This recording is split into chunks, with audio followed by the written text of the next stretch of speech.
6:04, so we'll get this evening's meeting underway. This is the planning committee being held at 6 p.m. on the 17th of March. It's the South Essex College High Street, the Grays, rooms W123, W124. Okay, with that, the meeting itself is the audio recording of this meeting will be available on the council's website within 5 working days. So with that, we can now open up the agenda for this evening. So first of all, apologies for absence. Do we have any apologies for absence? I haven't got any apologies, Chair, but we'll do the council collective on this. Okay, thank you. So Councillor Fletcher is unable to be here, but he is participating. Unfortunately, he won't be able to vote, but he will as normal ask questions. Okay. And then with that, I've also had apologies from Councillor Churchman.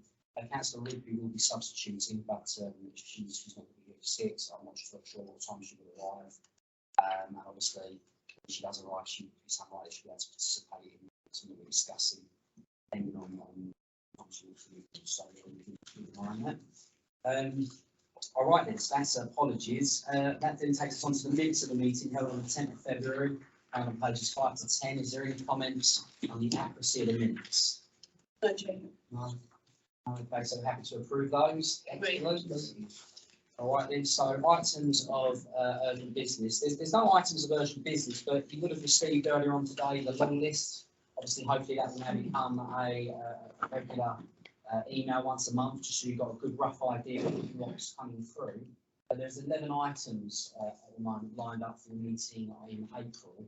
Obviously, that does not mean that the 11 will make it. I tried with Lee today and Kenna, and there is a suggestion that we may be able to hold a meeting in 3 weeks' time, which will be 2 weeks before the April meeting, that will be on April 7th. If the appetite is there to have that meeting on the 7th, then of course what we can do, we can probably split the meetings to take the pressure off. But that's not confirmed yet. It could also be a case that we get to early April and the items are not ready for the 7th. So at that point, hopefully just needs a bit of flexibility. So, Steve, Can somebody put me on with this? yeah, certainly. Yeah, I don't get a lot of this stuff, so No, apologies. that's why I don't get any useful. No, that is the first email that's out today, so thanks for letting us know, and yeah, we'll get Steve to on that. Yeah, all right then, so just ask a question, Chair. On this long list, do we include the deferred items? Thinking of the LTC one, that compound.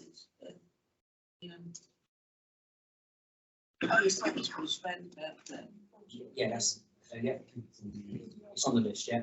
So really, what that list is just so you've got a rough idea of what's coming, and if there's any particular reasons that you feel that an item may be, worthwhile bringing that forward, if it's possible, you can do that. But it's not like a silk book. It's not, you can't just pick and choose. It's no, down to what's ready. But yeah, that it's just a highlight that there are items on there. If you feel that something's taking too long, then you can free to ask questions. It could be with the developer on occasions.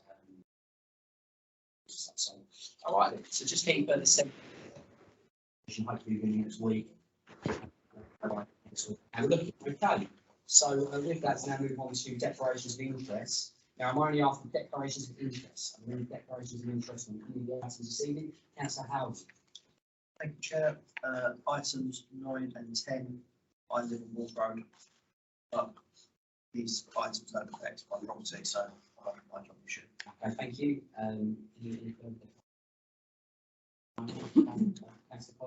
Only that I sent an email in to say that I've been levied on one of the applications, but only in no circumstances does it influence my decision. Okay, you send that to the opposition. Yeah. Thank you. Thanks. Okay then, right. So with that, we're then moving on to declarations of receipt of any correspondence. Now, I believe we've all received an email from James Ware as in relation to the application item 11, bulk and bites, and we all receive that email. Any other emails, samples, correspondence on any of the other items? Okay then, right. So then move on to item 6, planning appearance. Are there any questions for Lee, Lee, you have anything to feedback about that, Sam? Thank you, members. Reports as noting, have to do with questions. Questions for Lee, all right then. Right, so number 7, that's a public address to the planning committee to open up the remaining items. So we've got 5 items on the agenda, items 8, 9, 10, 11, 12.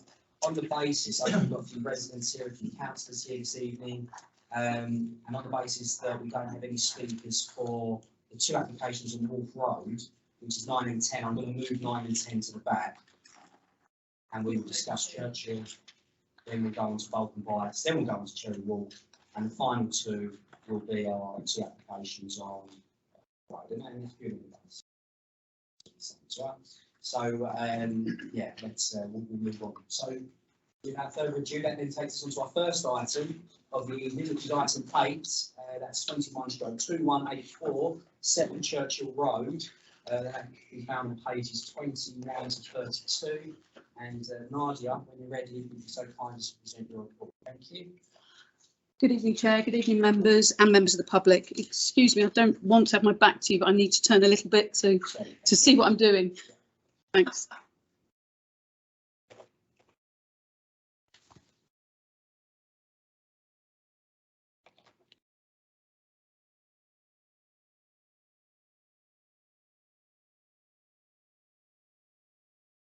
Thank you. So this application relates to an extension to a property located on a corner plot in Churchill Road in Grays.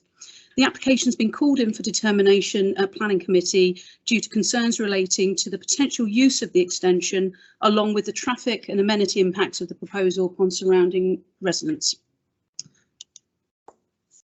This slide shows the site on the corner of the plot here.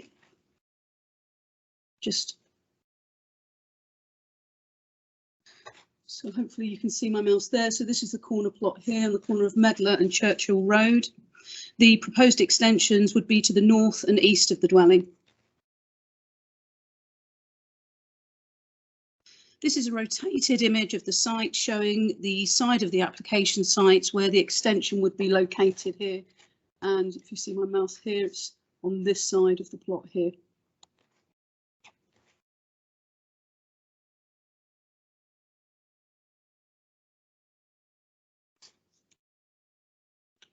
Sorry, I've lost the mouse. I've got a mouse on it here. Right. Excuse me. Okay. So the proposal seeks to erect a 2-storey side and rear extension along with a single-storey rear extension to the dwelling. The property was originally a detached property and permission was granted last year for an attached 2-bed dwelling located to the southern side of the application site, indicated on as plot 7A in the plan submitted. Work commenced on this new dwelling late last year. Here are some elevations and floor plans of the existing dwelling.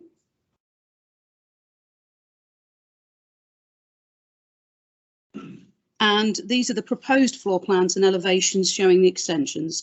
The proposal seeks to provide a study room, storage area and enlarged kitchen and dining area to the ground floor and an enlarged 3rd bedroom with ensuite bathroom to the 1st floor.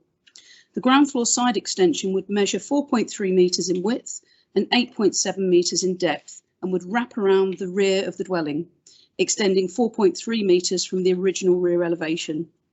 The 1st floor side extension would have an overall depth of 7 metres, resulting in a rearward projection of 2.5 metres from the 1st floor rear of the dwelling.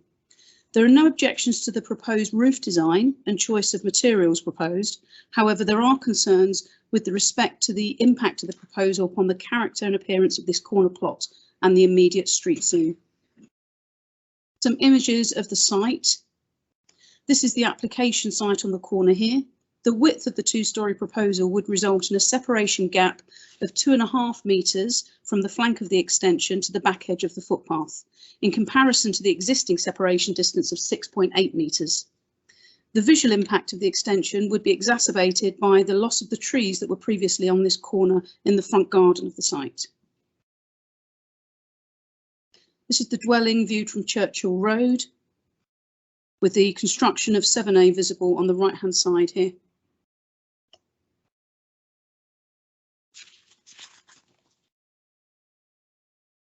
This is a view of the site from further along Churchill Road, looking towards Medlar Road. Number 1 Medlar Road here is relevant to the consideration of this application, and that it also has a 2-storey side extension that was approved in 2003. That's the property in the background there, also on the corner plot. There's a closer image of number 1 Medlar. The 2-storey side extension at this property extends a similar width to the proposal and results in the same separation gap of 2.5 metres. However, this extension crucially does not extend beyond the rear of the original dwelling, unlike the proposal at Churchill Road tonight. It's considered that the visual impact of the proposal on this corner plot is therefore more significant and harmful than that of the approved and built extension at number 1 Medlar. Just giving you some immediate context, you've got 1 Medlar there on the right-hand side of the image and the application site on the left. And here's the view along Churchill Road, looking towards Medlar Road and number 1 Medlar in the background there. The proposal would provide 2 off-street parking spaces, which currently exist, utilising the existing access arrangements on the site. Given the dwelling would continue to provide 3 bedrooms, there are no objections to the level of parking provision for the site. The application proposes to create a study to the ground floor. This was initially labelled as an office and has generated some concerns for neighbours regarding the possible commercial use of this ground floor room. The applicant has confirmed this room would be used as a home office and has amended the use of the room to study on the plans in front of you. There would be no reason to consider that a change of use to commercial use would be proposed by the development, and indeed could be controlled by planning condition if it was considered an acceptable development. With respect to neighbour amenity impacts from the proposal, the main neighbour which would be affected by the development would be number 2 Medlar Road. Here's an image of the flank of this neighbouring property in relation to the application site. There would be no unacceptable overlooking from the proposed ground floor windows to this neighbour. There are 2 windows proposed in the first floor rear elevation. Both of these windows would serve a walk-in wardrobe and dressing area and an ensuite bathroom. These windows would be located approximately 9.5 metres away from the flank wall of number 2. Number 2 appears to have a ground floor flank window serving a kitchen or other main living area, as well as windows in the flank of an existing conservatory, which would be overlooked by these 2 new first floor windows. But as these new windows would not serve main living areas, and if permission was being recommended favourably, it would be appropriate to condition these windows to be permanently fitted with obscure glazing to prevent any unacceptable overlooking and loss of privacy. Due to the separation distance between the proposals and other surrounding neighbours, including the new dwelling under construction at 7A, the overall proposals would not result in any detrimental impact to other neighbouring amenity by way of overbearing impact, loss of light or privacy. And the proposals would consequently comply with policy PMD1 with regards amenity impacts to neighbours. So in summary, whilst there are no in principle objections to the proposal, as it's located within a residential area, the proposal would also be acceptable with respect to matters relating to neighbour amenity, impact and parking. However, the proposed width, mass, siting and rearward projection of the proposal would be considered detrimental to the openness of the street scene. And it would be highly visible on this corner plot, and the mass and rearward projection of the extension would be incongruous in the immediate street scene and harmful to the openness and the site and character of the area. And the application is recommended to members for refusal on page 29. Happy to take any questions. Sorry, I have my back to you. Okay then, so let's start off. Yeah, no, I have a few. So obviously it's on the corner plot. So what you're saying is generally houses on corner plots, they have a bigger impact than on that basis. It's sometimes difficult to give approval to such schemes, because when you look on Google Earth, we sort of beautiful trees in the front garden there. Obviously they're down there, they've been taken down, so the house is quite exposed. I thought the tree might have complemented the potential extension. Now, obviously, it does look quite bare on the board there. Has there been any? I mean, I'm looking at the relevant planning history, and what's interesting, obviously, focusing on relevant planning history as to some of the applications in and around the area. Has anything been done on this particular site since it was first built in terms of extensions? Thank you, Chair. With respect to a similar sized extension and wraparound proposal as proposed tonight, the only one is this one on one Medlar. There hasn't been anything in the immediate area that's comparable at all. And given the fact, the corner plots on this part of the estate aren't quite open, there are side extensions, single story extensions, but number one Medlar is the only two-story side extension on a corner plot. And it's a very different impact to this proposal because it doesn't project beyond that original rear elevation, doesn't wrap around the back. And so even though this current proposal would result in the same separation distance, its impact when walking or driving along from Medlar or coming down Churchill would be much more significant than anything else in the area. Okay, thank you. Yeah, no, I mean, the size of those trees are before actually left them on.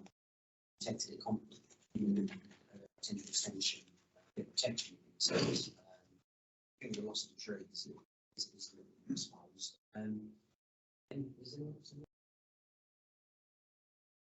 okay, right. So we do have a speaker, a statement of objection, and this will be Councillor Amenity, the ward member. I understand it. Okay. That's Mr. Hatch first, as he's on Teams. Mr. Hatch, can you hear us? Yes, Keith Hatcher, I'm here. Can you hear me? Yes, thank you. If you'd like to present your statement of objection, you have 3 minutes to do so. Thank you. Please start when you're ready. Okay, my objections to the application are simple in the fact it's not within keeping of the community and will have a negative effect on the community. The address has already been reduced in its available amenity dwelling area from the original by the addition of a two-bedroom attached house on the side where the application to be approved. The further reduction and problem would be, according to my understanding of the reading of the Town and Country Planning Act, the proposed new extension would be outside the allowable 50% area of the curtilage of the original dwelling, taking into account the new house already being built on the side. The two-storey addition to the side would restrict the sight lines entering Churchill Road when exiting Medlar Road, which has problems at present. Reducing the sight line with this development would exacerbate this dangerous problem on the bend in Churchill Road. The proposed development is not within the expected design of the original estate. The house was designed as a dwelling with a garden, but this proposed development would use the existing already reduced area farther to a fraction of the original design and usage and not be within keeping of the surrounding area. The original plan was for an office which, after objections, received the name change and was changed to that of another. And I do not accept that if allowed it would not be used in this way as an office facility, increasing traffic flow, exceeding the original design for parking, thus adding to the dangers of the development of a family dwelling which was never proposed as industrial. That's it. Okay, thank you, Mr. Hatch, there for your statements. Okay, we'll move on to the ward councillor, as Councillor Amenity. Alan, I understand you'll be speaking. Something, please, and thank you for that.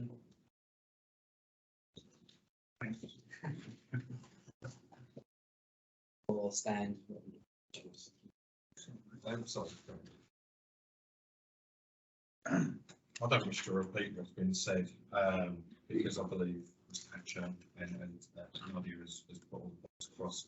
But I do feel that it's more the blind spot and the being out of place, because although there is a residential 2 Medlar with a double extension, this is much bigger, and my fear is that although it has been mentioned about the office space, and I do get that, but looking at the original plans, it clearly said office and it was a lot bigger than just for one person, so there is that concern. Like, has now been changed to a study. I personally don't believe that would be the case. I believe it was a reaction to an objection rather than the original purpose. So I would like this to be rejected, and this is not just me personally, spoken to a lot of residents about this, and I know the resident himself said it was a couple of residents, it's more than that, I can't name them, but I just wanted to put that point across as well. Thank you, Councillor Hayes. And I understand the. Thank you. No, Councillor Knight, cheers.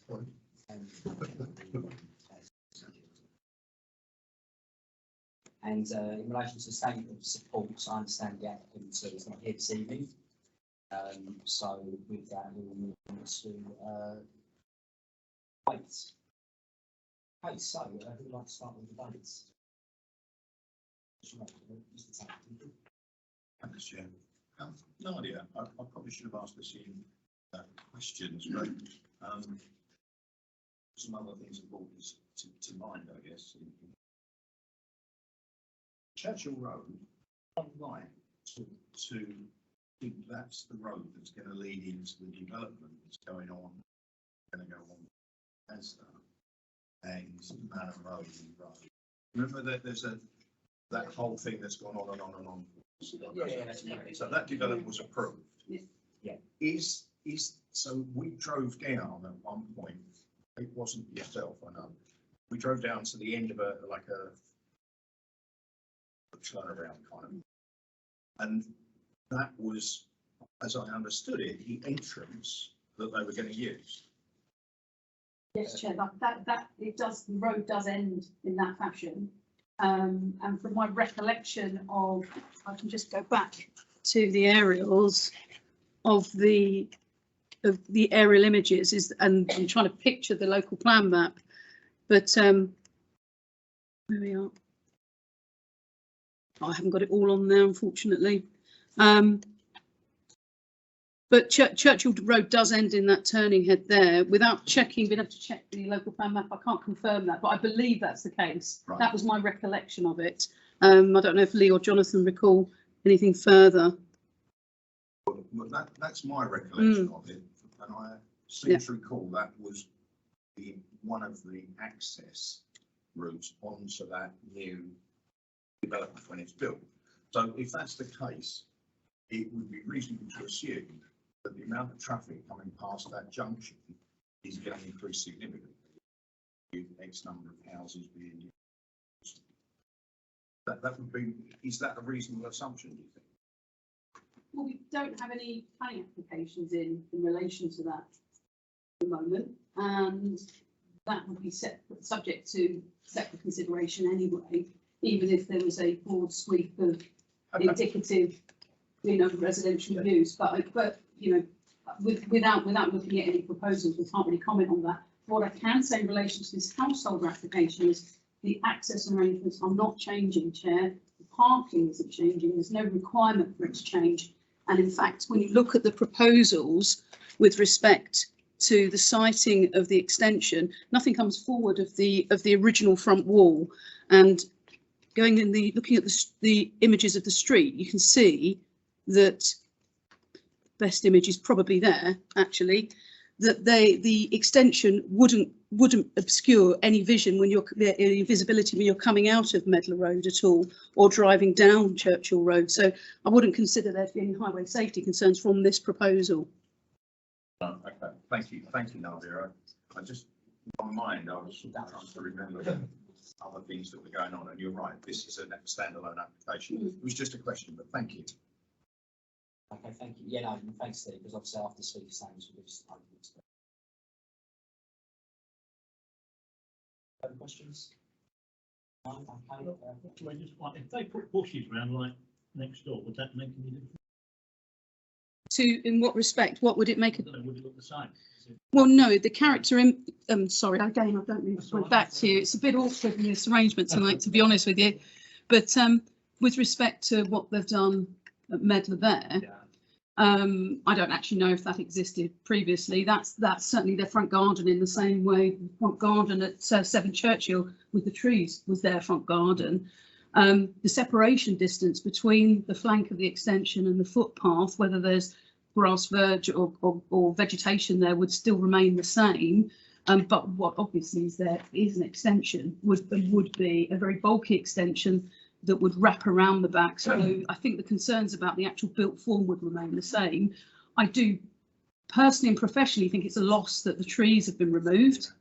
I genuinely do, because as you can see in the aerials there, I think they add to the character of the area, and the loss of them, whilst it's they're not protected at all, it's perfectly, you know, the owners are perfectly entitled to do that if they wish. It does result in that corner looking a bit more exposed as a result, so that the visibility of the side extension would be so much more noticeable.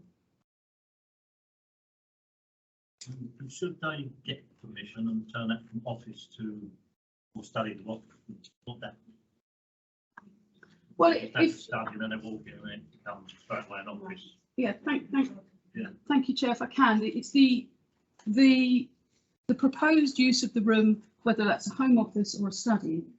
My view is that it's of a scale that it's unlikely to be used for any commercial purposes, notwithstanding neighbours' concerns. But if planning permission was granted, whether that's by a future application or indeed this evening, conditions can be imposed to ensure that there is no commercial use or activity within that room, which we could apply to any proposal, you know, similar along the lines of, say, an outbuilding somewhere. We wouldn't want that used as a residential unit or as for any commercial purposes to protect neighbour amenity. So that's within members' gift. Oh, thank you. Councillor Bigelow? Yeah, thank you, Chair. Not a question, it's just, it seems that the site has been developed quite quickly. And I'm concerned that when the estate was being built, I looked at that, it meant to be quite an open estate. And that was possibly one of its features. And I'm a bit concerned that that estate is going to be overbuilt. In other words, it will lose its original character and its original design. Because I'm concerned that if we approve this one, then it opens the gate for this to be used as a precedent, possibly other ones on there. And so I think you need to go back, because there was a lot of time probably spent on designing the layout of this place to go to place. There was probably need lots behind it, but it needed to be open and airy. And I think this development back from that original idea.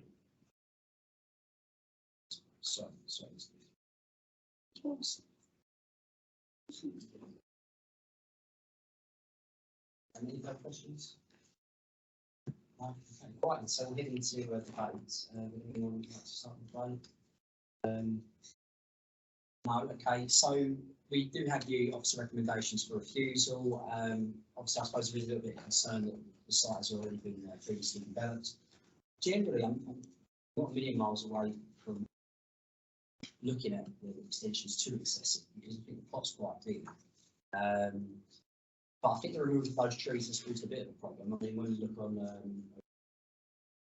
street, the trees are in time, actually it's quite nice when sorry everyone. To be honest with you, it's not too bad, but then obviously it always has come down to the, if we allow an extension of that size on this particular plot, particular size house, then it ultimately starts to become sort of precedent, not that we should be concerned with that, but ultimately. So looking at the office recommendation, I think it's right. It's just about right.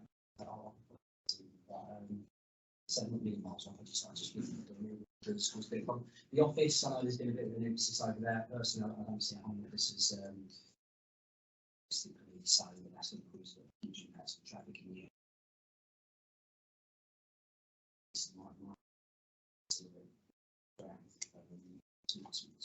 So yeah, whilst it's an interesting argument, it's not something I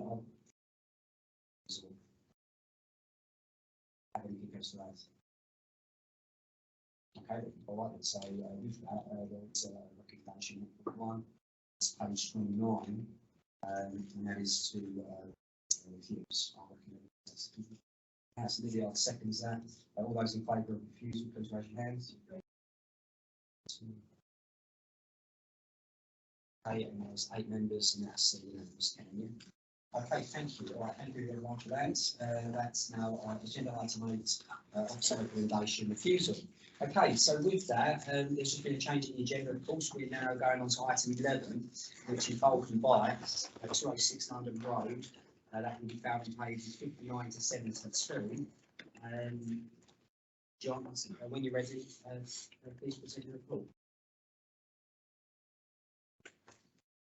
Thank you, Chair. So this application proposes a change of use of the premises last used as a laundrette to a restaurant.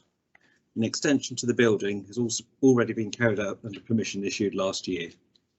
So this is the application site on the screen now. It's a corner property on London Road.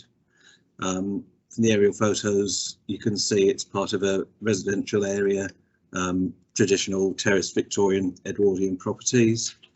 So that's the existing layout on the screen at the moment. There's a hairdresser's in the property next door, and this is the application site on the left. And the proposal is for a restaurant with 36 covers. You might also be able to see on the plans, 3 car parking spaces are proposed to the back of the site and cycle parking. So the site is outside of the town centre in a residential area. The ground floor is already in non-residential use, so the principle of a change of use to another commercial use could be acceptable. However, the site is, as you can see, so the site, as you can see, is part of a residential area with lots of Victorian and traditional Edwardian terraces, with very little off-street parking and many nearby residential properties. As you've seen in planning history, a similar proposal was refused in 2021 on the basis of impact on amenity and parking. The proposed use as a restaurant would result in peak levels of custom around lunchtime and particularly in the evening.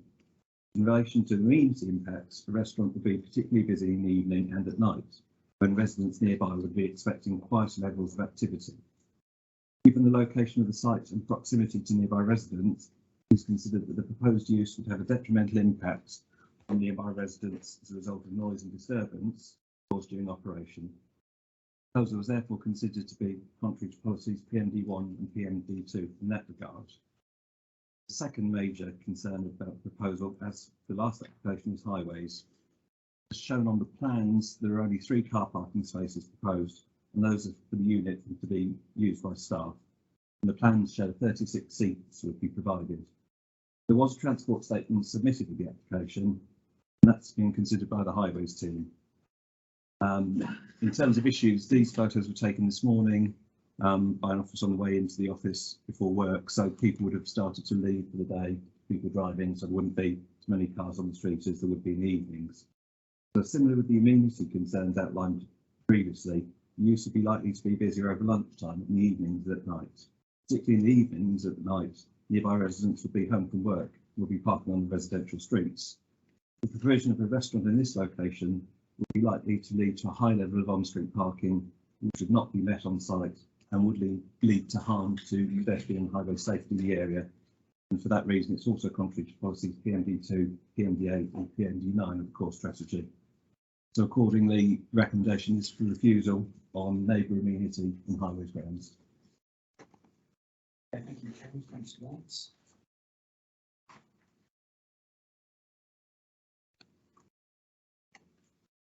Thank you. Okay, right. So that then opens us to questions. Do we have any questions for John? Councillor Howe. Chair, thank you, John, for the presentation.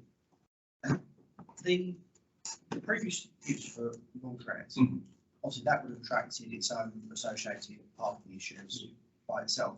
I'm just wondering how you come to the conclusion that the sale of food and drink would be significantly worse, because it's certainly in myself and Councillor Byrne representing Homesteads, we had a residential area almost identical to that on Gardner Avenue that had a cafe and had a hairdresser for years.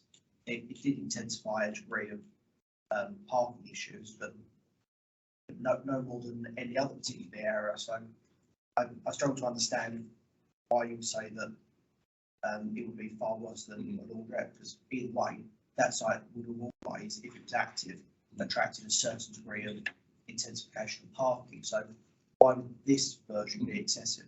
I think it's about how the spread of activity during the day. So if you had a laundrette that was open from 9 till 7, for example, you probably get people coming in the mornings through the middle of the day into towards the end of the day. So it'd be a more continuous flow of people coming and going. As if you have a restaurant use, it obviously peak at lunchtime and peak in the evening. Particularly with the evening peak, that's the time when nearby residents would expect the level of activity and noise in the area to sort of diminish, whereas this would sort of ramp up the number of vehicle movement, number of people coming and going, time of the day when people would expect it to be quieter, whereas laundrette might be continuous throughout the day, peaks and troughs. Those are the concerns really, as opposed to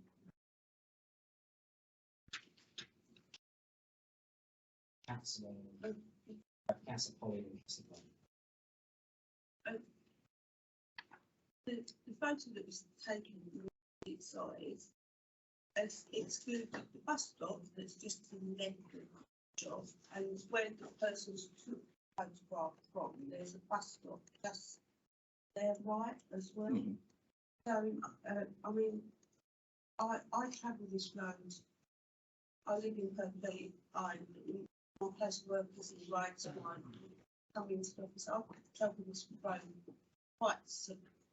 We're saying it's outside of the town centre. I think when we gaswork development, that it's just a few hundred yards along from now, and we've got a couple of houses there, but just again on the eastward side of the road there is a parade of shops. It's quite a substantial parade of shops.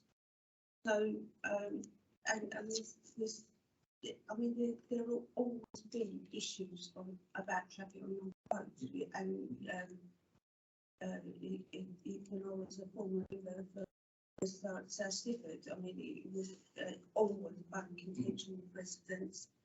I mean, if we say that we've got to refuse it on highways grounds, that would bar any use of that unit, surely, because any use of that unit is going to generate traffic. As regards to the loss of amenity, again, I travel this road almost on a daily basis. I'm not quite understanding the same loss of amenity. There hasn't been an amenity there for 6 years, or it's been a vacant, a void property. So, and I agree with Councillor Hayes that if it hasn't been a laundrette for that long, that would suggest there's no appetite for that there. I've got a laundrette in my Bellas, and that's open 7 o'clock to 10 o'clock at night, and it's had to diversify. It's got dry cleaning, it's got ironing, it's got a plethora of vehicles dropping. Everyone that goes there takes their washing there, drops it off to the tumble dryers, drives off, and then comes back, picks it up, and then drives off. So instead of 2 traffic movements, we've got 4 traffic movements. So I have every sympathy with the residents in that road, but I'm also mindful,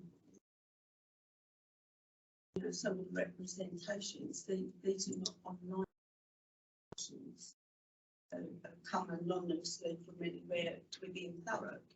These are close proximity addresses that are fully aware of where this site is, and I mean there's neighbours in the road, they're within 1 or 2 streets of it. So thank you, Chair. I just wondered if you a few points and you just pick up the local traffic transport hub there, and as we say, with the wider development, we're only looking at a snapshot there. I don't think we're doing justice to. Actually, if I might, sorry. Yeah, sorry. I've got Julian to his hand up in most highways. Did you have? I just had a brief comment. I took those photos this morning, So I should probably hold up my hands to that. I took them about 7:35 this morning my way into the offices because I wanted to make sure we had current photos of the site. And I was focusing on the site and on that immediate corner. I didn't consider other parked cars or the bus stop. I was deliberately. Yeah, I just wanted to clarify that. Sorry, Nadia. No, I thought it was only fair, even though John's presenting, to at least say I took the photo and I was there this morning. And whilst there wasn't obviously busy traffic at 7:35 this morning, I did have to park at the very north end of Castle Road to then come down and check out the site and take the photos. But that's all I wanted to say, just to hold my hands up to the images that you're commenting on. There was no intent about it other than getting some snaps for tonight that were current. Brilliant. Thank you for that. Now, John, did you have anything to add? Or shall I go through Yeah, can I just, in terms of the amenity point, it wasn't about the loss of the laundrette as such, it was about the activity that would result from potentially 35 people being in the building, leaving the building, car doors slamming, people chatting, laughing after having been at the restaurant, those kind of noise issues in terms of amenity to neighbours. Thank you. Right, so we'll go to Julian, and I've got a few more hands up. So, Julian, would you like to add anything? Thank you. Yeah, thank you, Chair. I just wanted to add that it must have been a couple of years ago but we were asked by residents to look at residents parking in all the 4 roads because there's significant parking issues in the area, and that people in that area had problems parking at night outside their own properties. So our concern from a highways point of view is that there is a significant problem with parking at the moment in the area, and that could lead to parking in inappropriate places like on footways or across people's drives or on double yellow lines or the like that currently occurs in where I actually live in Stamford, outside a restaurant, I might add. So those are our concerns. Yes, we accept that you know it was a laundrette before and people would have used it, but this is a totally different type of use in the way that it's actually used, and the applicant has sort of said that, well, somebody could park in Morrison's and walk all the way down to this, you know, this spot. I would disagree. I would think it was highly unlikely that somebody would park in Morrison's and walk all the way down there to go to a restaurant and then walk all the way back. Yeah, I mean, that we have looked at a similar application for a takeaway in the area along London Road, and similarly because of the issues that are particularly associated with these type of facilities, we refused that as well. So that was just across the road from the current development. Okay, thank you. Thank you for your comments there, Julian. All right then, so I'll go to Councillor Byrne, then Councillor Howard, then Councillor Wilson, and Councillor. See, there's double yellows there, so people could park there anyway. No, I think the theory is that when people don't have anywhere to park, they park in the yellow lines. I mean, me personally, I didn't. It's an enforcement issue, not the restaurant issue, isn't it? It's enforcement. Yeah. They can't, it's not allowed to park. That's Thurrock there for not having enforcement, not the restaurant, isn't it? Surely. Yeah. And how many jobs will this create? Please?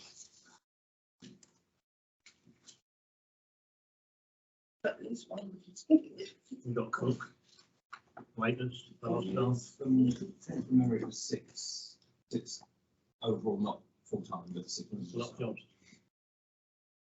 The worst case, you can have, and you say 36 covers, you could have 36 cars on the parks on them. That's worst case.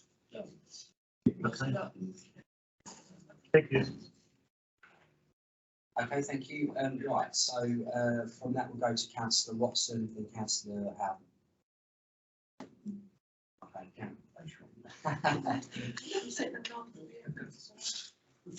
In terms of London Road, that's actually told that notorious for parking overall anyway. Yeah. In my ward of Champagne, Mhm. that is extremely well used, over the top well used. It has got a small size, but it does manage with the level of car parking that happens there. We're talking about noise. If you really want to sort noise out of the residents, you can sort the HGVs going down there, because that's more noise going into the early hours of the morning than 36 cars banging the door would be in the evening. The other thing as well is, between being a laundrette and now this application, has there been in the last 6 years anything else that's come through, or is that completely void? No, the only applications we've had are the ones on the report, so it's been empty. There's a change of use application from laundrette to hot food takeaway in 2003, which is dismissed the appeal, but there's been nothing since 2020. There's been empty, so it can go into another.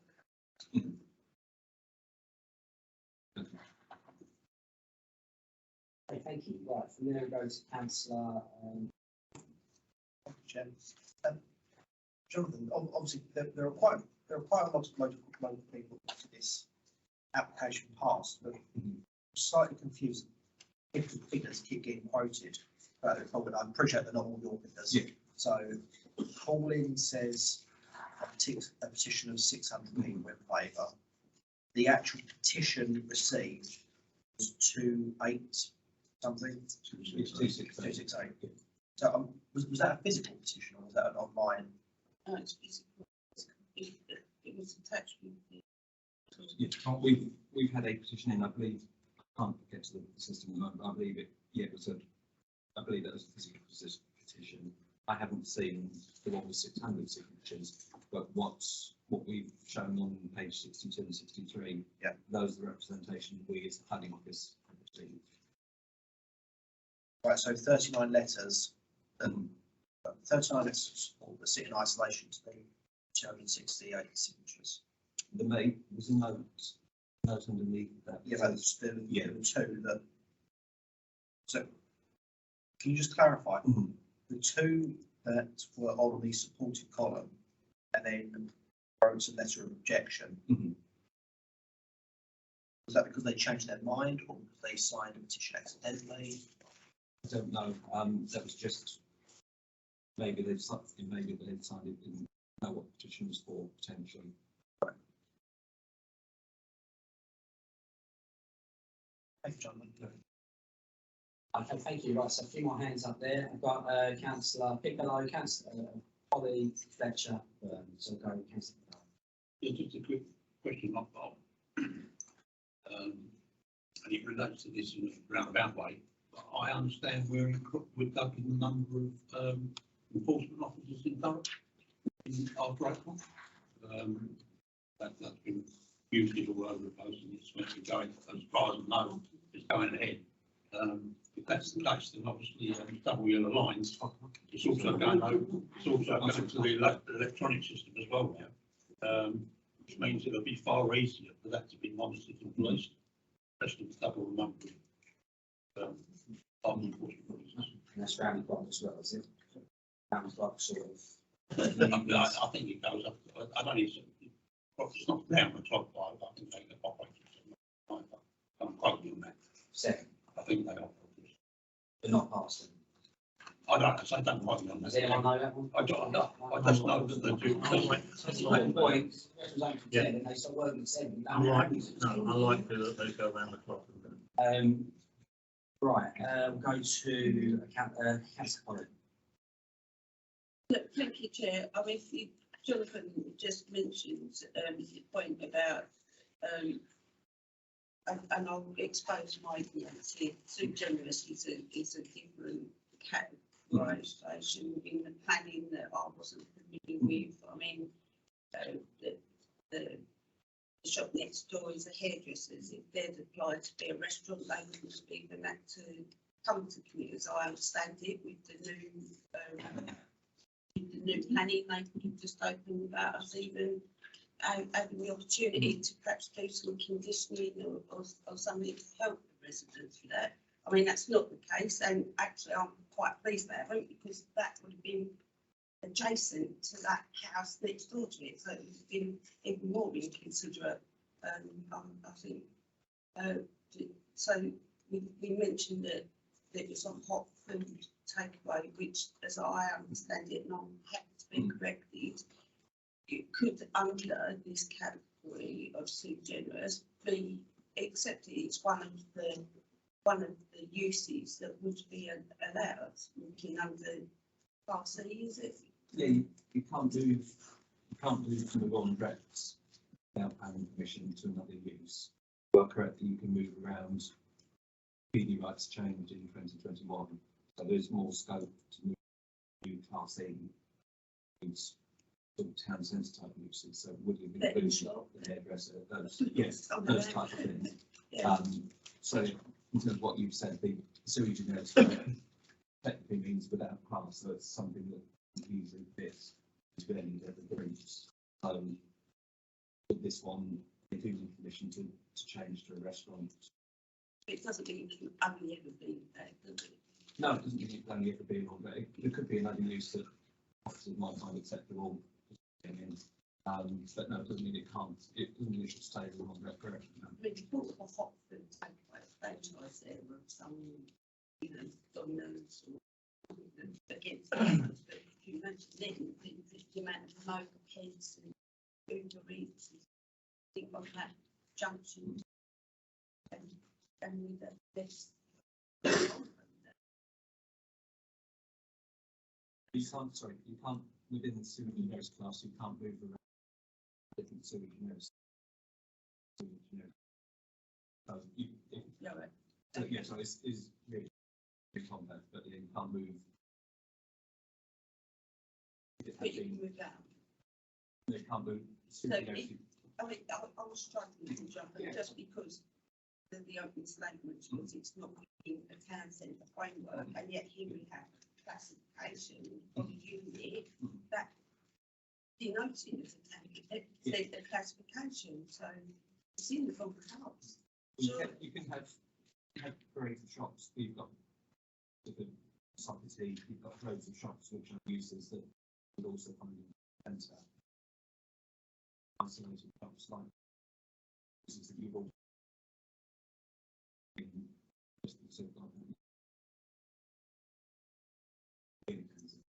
All right, okay, thank you. Thank you. I am finding that class, trying to get hit there. Thank you. Go to Councillor Fletcher. Councillor Fletcher, can you hear us? I can indeed. This is the finished jury.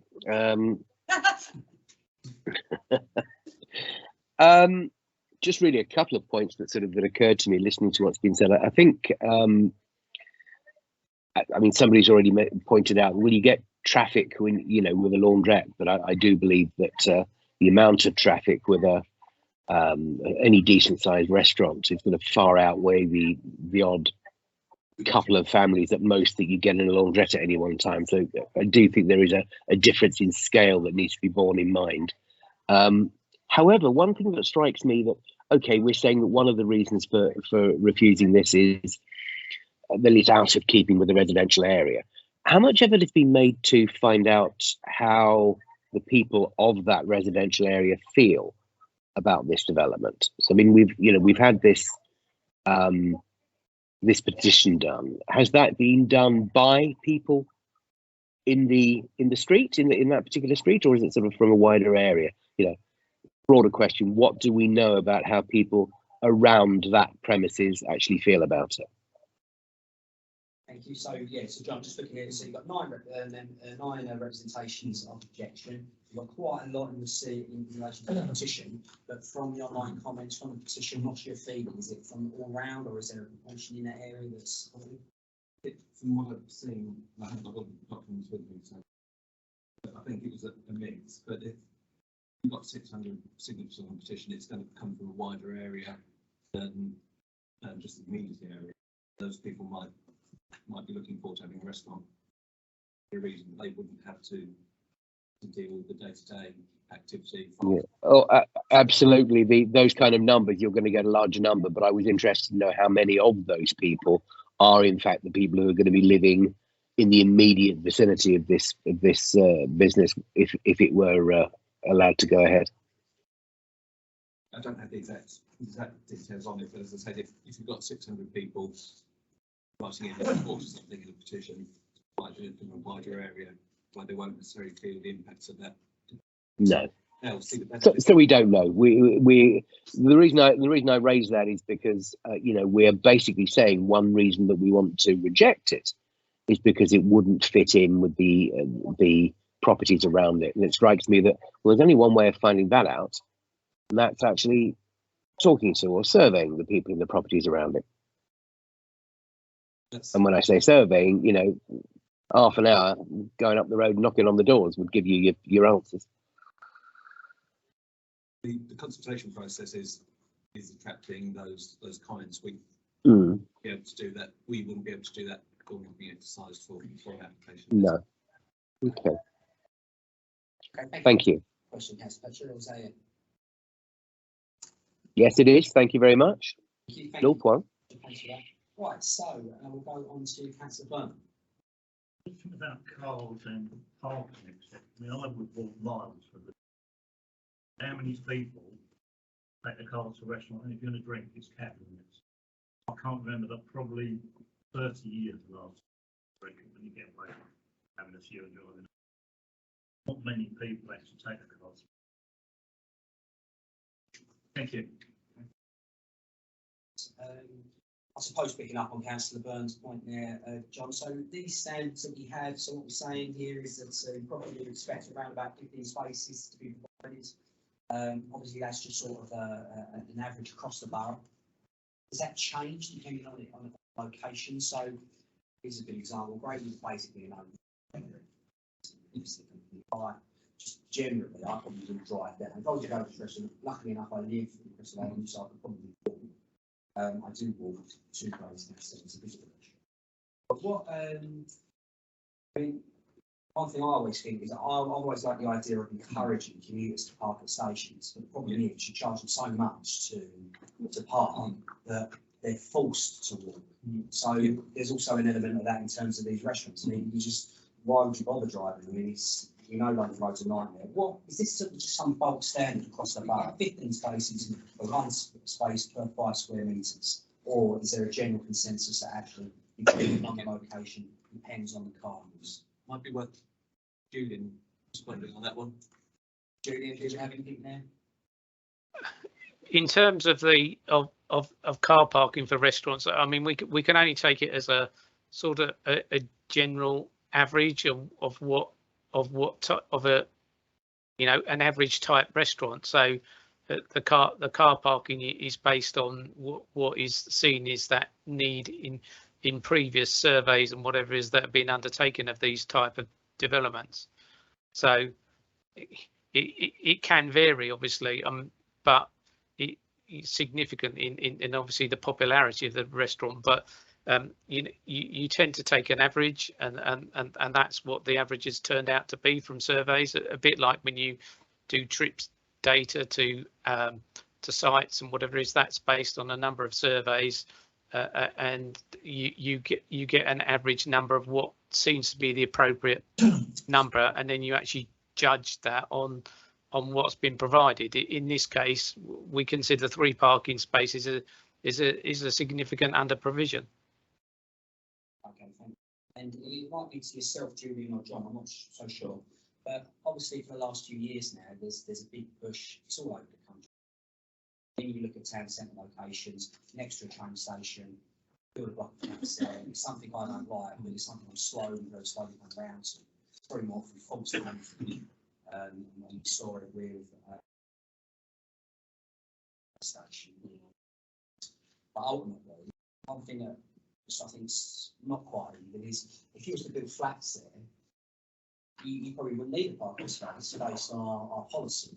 I remember in my room, Thurrock had some flats go up, and it was told us it's 995 metres away from the station, so they aren't in a car. They're going to use a train, bus everywhere, and that there isn't in that location. So I do think, for me, there's levels of inconsistency. That doesn't mean to say you're wrong, and it is actually nice to see the council sort of defending spaces, but for me, I think there's an element of inconsistency there. Because, if you wanted to build a house, you probably wouldn't need a parking space to go with it, based on our standards.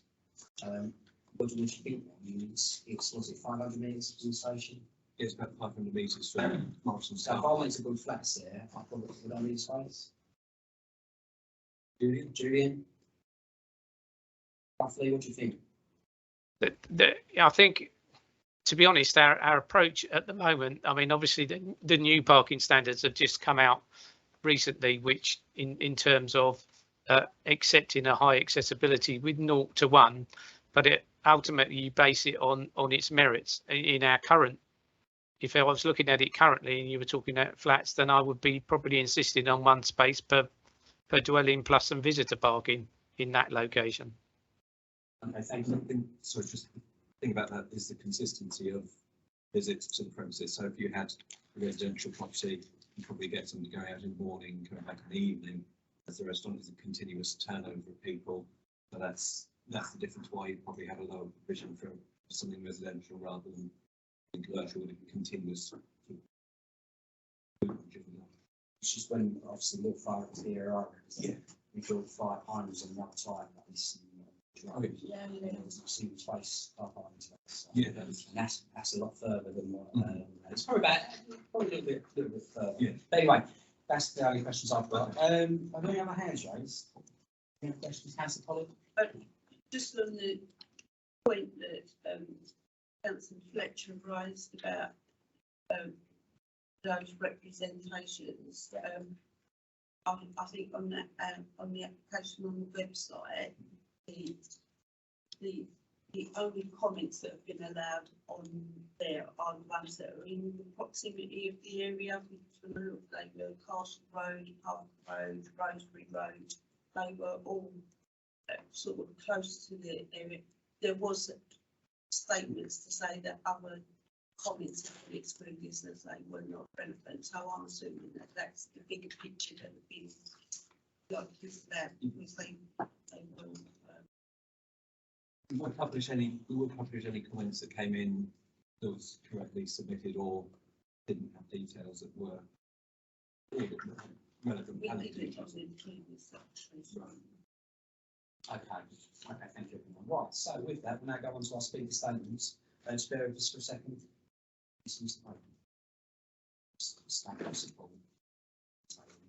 Okay, thank you. Right, so we do have 2 statements here this evening.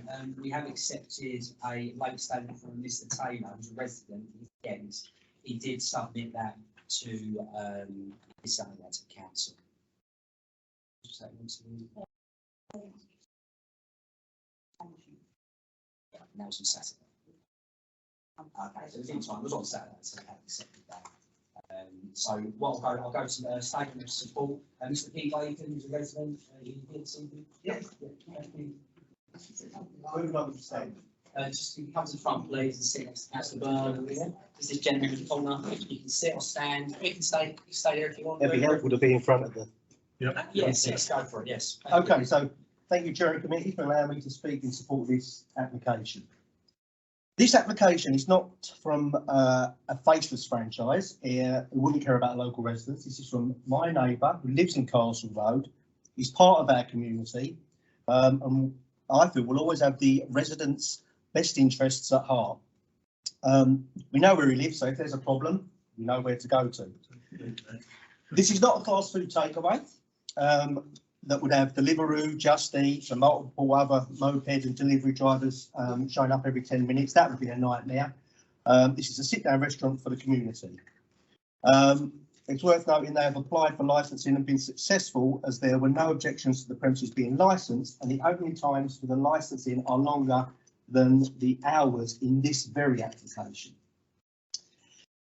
Instead of this being a loss of amenity, it would provide a local amenity for local people. There are 2 bus stops. There's one here and one there. If I was coming home with my shopping on the bus and I wanted to stop and have a cup of coffee or meet a friend and have something to eat, I can. If I'm waiting for the bus and it's late or cancelled, I can go and sit in the cafe and have some refreshments. It will give the local people a restaurant or a cafe within walking distance. Local mums that have moved into the new estate on the old gasworks will have a place to meet for brunch after walking their children to school. The building was dilapidated and abandoned for quite a few years. Now the building has been cleaned up and it actually kind of really enhances the area. The owner has actually painted this area outside here and the side as well. And as a local resident, that goes a long way with me. Again, it will provide jobs for local people, create revenue for the council.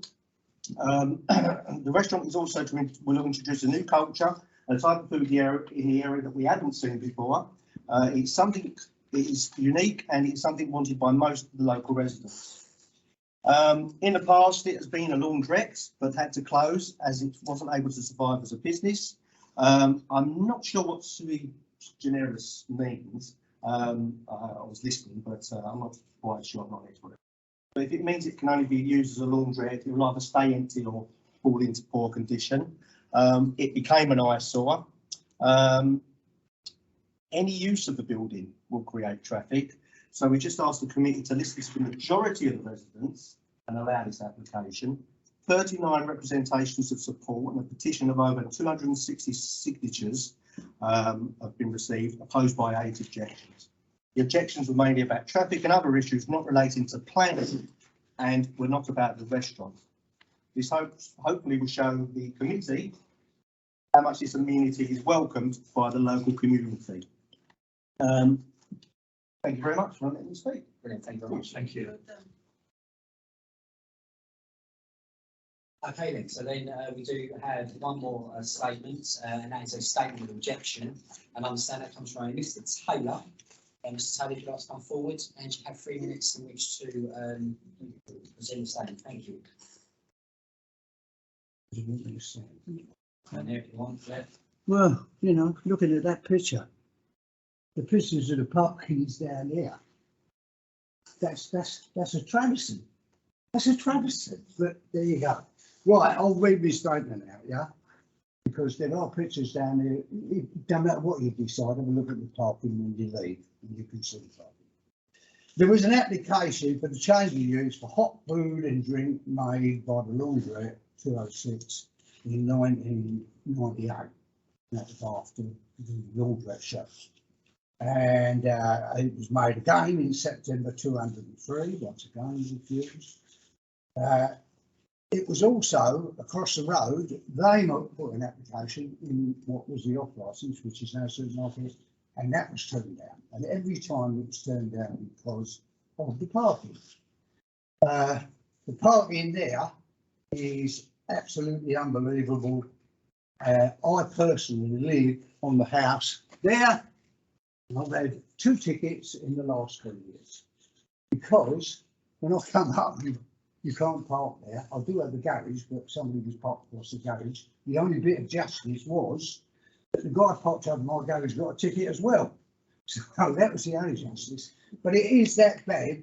And what we're saying, a few hundred yards away in Grays, you've got so many restaurants, you've got all the parking and everything that goes with it. There's so many restaurants, I can't even name how many restaurants there are in the place. And you've got the parking down here 6 o'clock, after 6 o'clock, all the parking's done. The parking in London Road, forget the restaurant, we haven't got the parking anyhow at night time. And as I say, you can have a look at that before you go. There is no parking there. When you see that, the parking goes all the way up to the turning circles. The other comment that's been made tonight was about the parking for the restaurant, that restaurant. There is no parking at all for the restaurant or for the residents in flat 6 and 8, 6 and 5. There's residents living up there in both them flats. There is no parking whatsoever. Somebody said here tonight, there was parking on there. There's no parking for that restaurant. There's none at all. Every time it's been refused by the council, it's purely down to parking. Now, when the first time, as I say, the first time it was turned down 1998, can you tell me that the parking is better in this area now than it was in 1998? And every time the highways have come out and said, this is ridiculous. So really, it's been turned down 3 times. Last time it was withdrawn because it didn't look like it was going to go through. The parking itself is horrendous. They've got people getting tickets all the time. If you check with your agents, the people that do the tickets, you'll find there's tickets issued there every week. Because the poor buggers who live there, even without a restaurant, anything else, they got nowhere to park. It is absolutely appalling. London Road, for a B road, is the busiest road in the country. It is. That was recognised, wasn't it? So can I just say, yeah, just last thing. Yeah. I would say, I know the applicant personally, and he's a lovely guy. And if he opened a restaurant, where there was parking and it didn't impact on the residents that lived there, I would be the first one to go. But not for the site. Thank you very much, Gordon. Appreciate you letting me speak. Hey, thank you very much. Right, so that's the two statements for this application over.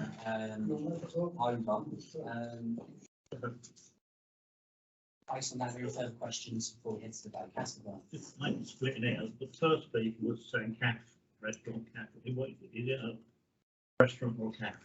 It's the fall within the same use class as a Is it? restaurant. It makes a different, like, Yeah. all day breakfast or Food. yeah. Oh, see what, yeah. We in planning terms, restaurant, cafes are the same. If you move takeaway, that's in a different sort of term, so cafe, restaurant. So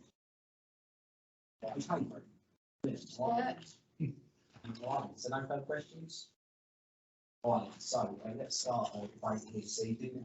So I'll start and then obviously we'll go around and grab everyone's opinion on this. I think first of all, it's really difficult to decide because both sides of the argument are very good. I mean, clearly from the officer side, from the local resident side, there is a major concern there in relation to London Road and the parking. A couple of interesting thoughts. I mean, I've always thought with London Road it's a disaster. So, I mean, how much more of a disaster can it actually come? I mean, I genuinely wouldn't go there in the car, but then I do know the area quite well. Obviously, looking at the restaurant side, clearly, as they look like very passionate owners, very well known in the area. Much volume of support this particular application, and there's no doubt that if it did go ahead, it's going to be a fantastic little destination. Definitely, there is that concern there from the council over parking to overcome. So, I don't, yeah, it's one of them. I sort of slightly leaning towards supporting the officer recommendation. That doesn't mean to say I will, but I'll go around the room, see what the person goes got to say, and we'll take it from there. Councillor Howard first. Yeah, thanks, Chair. I do think it's a finding matters application, and I do really understand officers' reticence about the parking. I think, however, I think Councillor Burke made the most salient point about how many people are actually going to drive to this location. This is an incredibly urbanised part of Grays, bus route, by a train station. I don't think the parking problem there would be insurmountable. You know, if this was in the middle where people would have to drive to get there, I can understand why the parking problem would be such a concern. I'm not given to think the parking would be a big concern as some may think. So is that that's mental hall on what you're interested in. Shutters. Yeah, security shutters. Yeah. Yes, it's security. Yeah, it's been there for 6 years or so. If this was a boarded up business in the middle of my ward, I would jump at the chance to turn it into something active that was not only creating jobs, but something that wasn't just unsightly and closed all the time. I'll jump at the opportunity to have that rather than the alternative. So I think, Chair, I'd be leaning in favour of approval. Obviously, there are two recommendations for refusal. There's parking. There's also the impact. So obviously, so there's two hurdles to jump over there. Again, thank you for comments. I haven't right.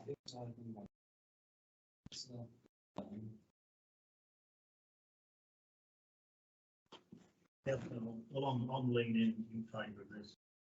So, seems to be a lovely guy that wants to invest good money to Thurrock, he put his own money in, there's a risk. Any food business more likely to fail than succeed. So he put his money in. He's employing 6 people. So, yeah, as James said, I would all compliance his hand off to sort it through. Councillor. Thank you, Jim. And I just thinking like a laundrette. I won't accept it. What tends to happen when people use a laundrette, they properly wash them off, come back later in their car, wash them up. Not many people sit in the laundrette all the way through their wash. So in actual fact, if it was still trading as a laundrette, parking problem would be worse. Because the chances are, if you're only going to be outside for 2 minutes, you'll take a chance and bubbles that will go to line because you're only there for 2 minutes.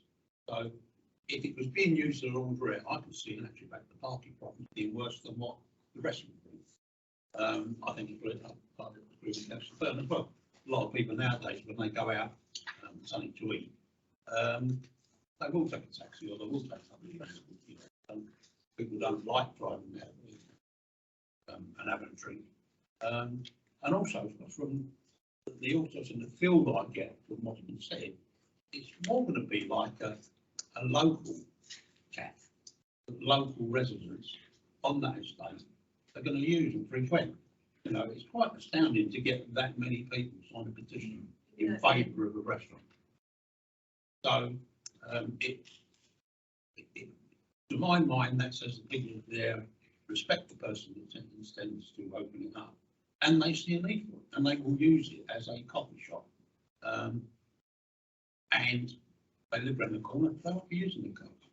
So in my mind, I'm inclined to approve. Thank you. Next to Councillor Lydia Watson. Yeah, my view is that restaurants these days are not doing terribly well commercially. Some families in the business, and the last 2 or 3 years they really have gone downhill, which is good from the point of view of traffic, but not great from the long-term view of the restaurants. So, you know, I'm really finely balanced myself as well, but I'll listen to everybody else and make up my mind a bit later on. Okay, thank you, Councillor Lydia. We'll go to Councillor Watson and Paul. So, my view is I am more comfortable direct so London Road goes down. I am more we've got a restaurant and we've got a couple of cafes that's going to be sitting there on London Road. It was that copes and it does suit and cope. What I'm struggling to find out is if this didn't go forward, what would be acceptable to have in that position that we've already got 6 years with a place that is being dilapidated and bringing down what the area is actually worth anyway. So, and I'm very much in the same camp. Husband drive me, or I will get that. But I won't, you know, the drop off my or whatever. So I'm not sure that traffic will be as bad. I get the point that the restaurants are going down. They are, but they're actually coming back up. It's like, thank God, because we're coming to the end. So, I'm going to get out of it. I really know. It is what it is. I was an Anthony, I'm agent to it is about to side of the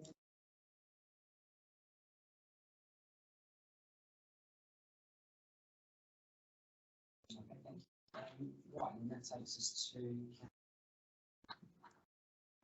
thank you, Chair, and I can't say enough. I think the whole committee can identify with the second speaker about the issues on London Road and the problem of traffic.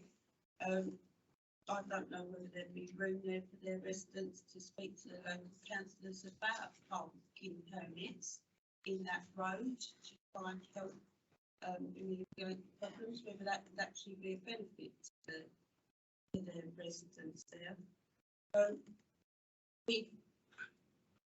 I'm looking at the planning history because the gentleman mentioned we've approved the decking, we've approved the extension, we've given this guy license.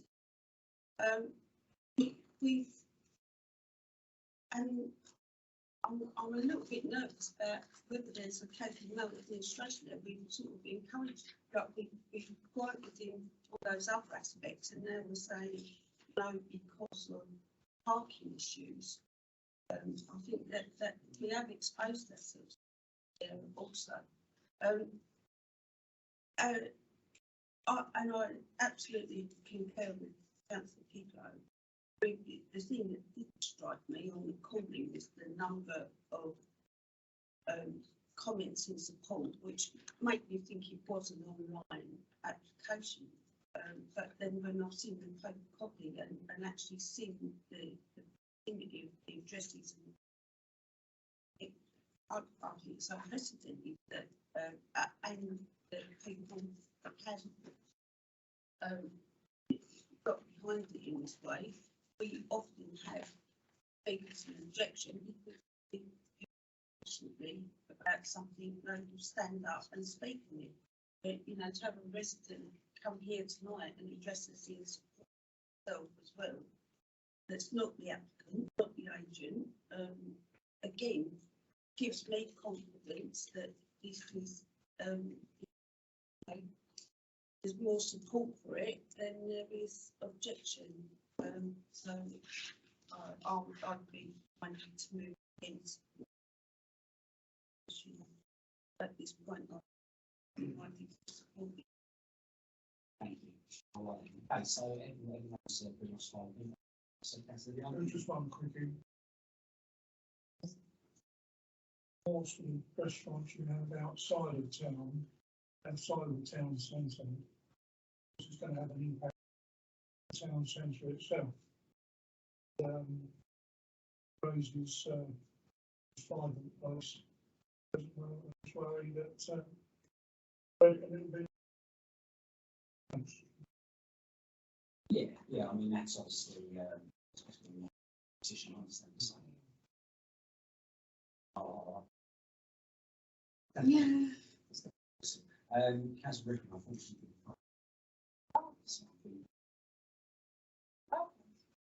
So she's not. Steve Taylor, then Councillor Byrne. Thanks, Chair.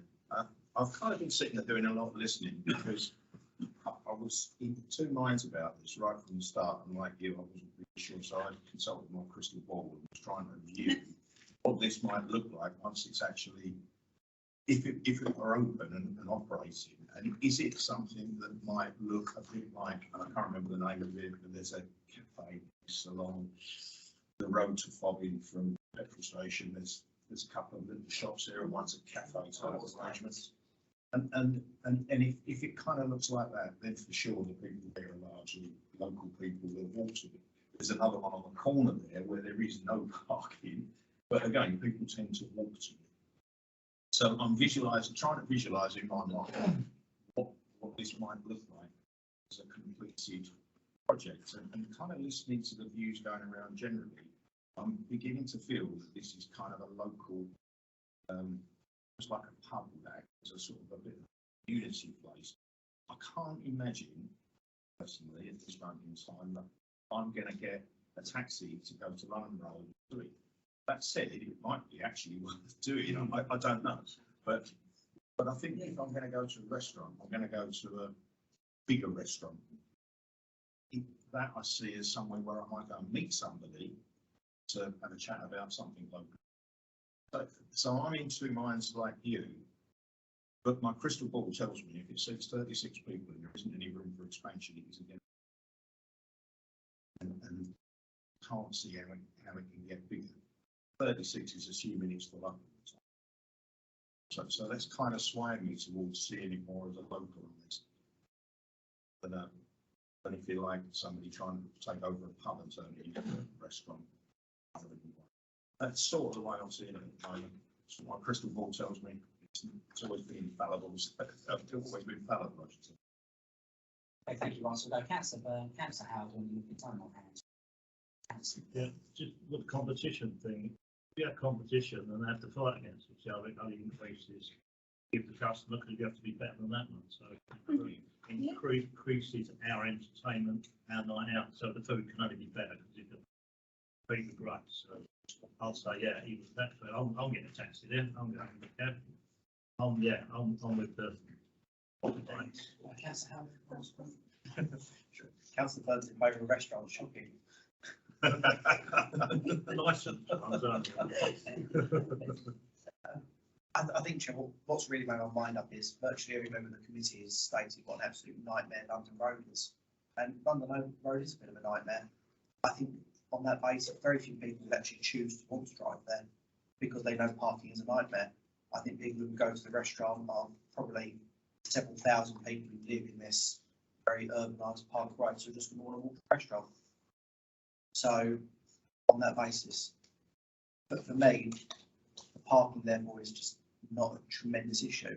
I don't see any reason to stand against generating what is, you know, a boarded up eyesore at the moment. Allow it to regenerate, allow it to create jobs, and allow it to cook Councillor Burns something to eat. So I'm happy to move in favour on that basis. Not for lunch. All right, then. So everyone's obviously contributed. Okay, brilliant. All right, then. So yeah, as I mentioned at the beginning, it's incredible. It's a difficult one. So I'm nervous at this idea. I know the central greys and parking. I do think there's an element of consistency. When you look at Greystown Centre and the flats that are going up, the moving towards the side of people that need cars. So when you look at this application and all of a sudden we turn around and say, no, cars is big. I think there's an element of inconsistency there. Looking at the comments, it looks like there's support there to put this application through. Having said that, you know, there is this big hurdle here from highways, and that's my big so hundreds. And I don't know if it's the right decision, but I'm minded to vote with the office recommendation, which is to refuse. But that's it. So with that, the vote. So we do. I mean, I know there's been no recommendations for the alternative, so we go to the vote. Defeated.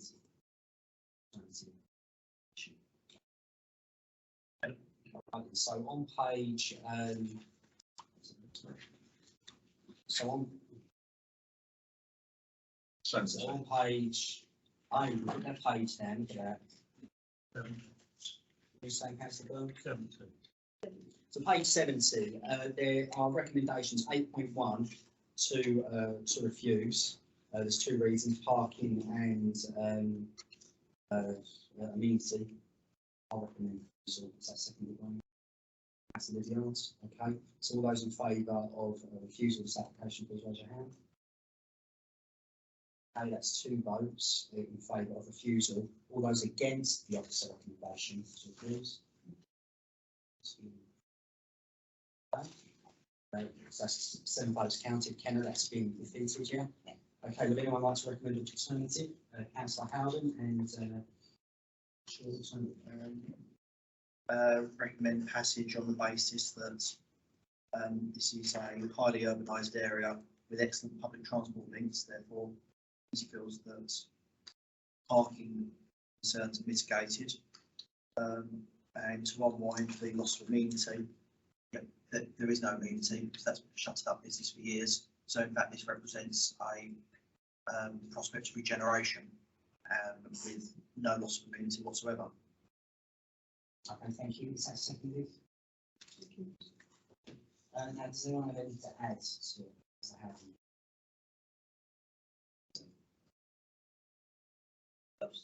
So we'll go to John and then Lee. I'll come to Lee.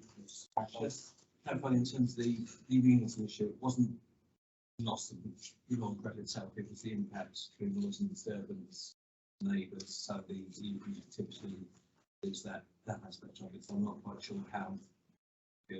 Yeah, we might need to add to that. Well, basically, it was always a commercial activity. So we're simply transferring one chain of commercial activity into another.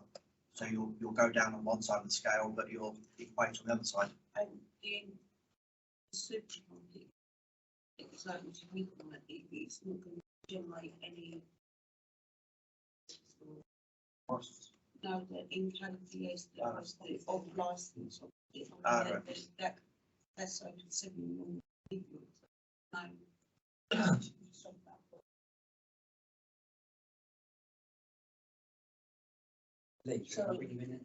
Sorry. Yeah, no, I think one of the things for me is the massive support was got from local residents that supplied their names and addresses. Unheard of that many people have signed a petition. Restaurant.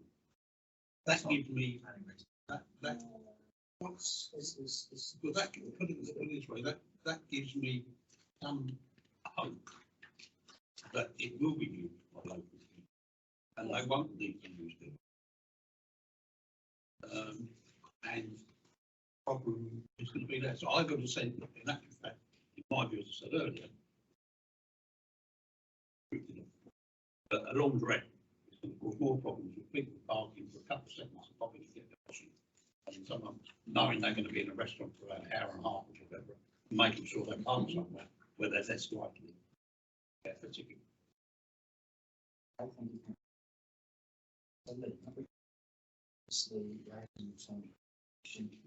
Submitted. So just going back to the Council Constitution, Chapter 5, Part 3, sets out that where the agenda recommendation has been created in terms of recommendations to the board is to clearly specify the motion, including the reasons for departing from office recommendation, which has just been from my notes of going. Picked up the members felt that the existing use would result in similar levels of disturbance in terms of traffic noise and general activity to that of hence in significant ways reuse of a vacant unit picked up vacant 6 years, so there's a benefit there in terms of viability. In terms of the second reason for refusal, this is around highways and traffic, picked up the same genuine feeling that the site's well connected, it's bus stops, it's close to the town centre, so that most people will not drive to the restaurant, it's parking restrictions. So he feels that those circumstances. That's what I think. So I think, yeah, obviously with John's as well, I think there's grounds and circumstances there.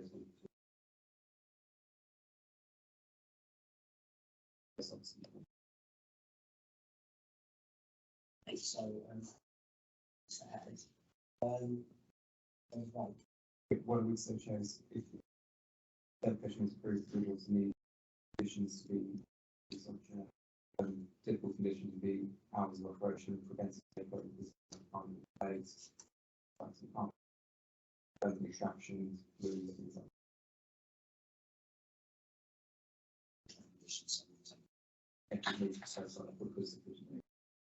that was in the application, John, yeah, so specific. yeah, this restaurant. Okay, all right, so with that, Councillor Howard has for the recommendation of approval as outlines. All those and it was seconded. So we need to develop those in favour of Councillor Howden's recommendation to approve bulk compliance. Please raise your hands. That's 5. All those against. That's 2. Okay. And with that, we could say agenda item 11 has been. So I thank everyone for your contributions there. Thank you to the consultants and solutions. It's nice to have a detail, yeah, Right. so that goes, actually.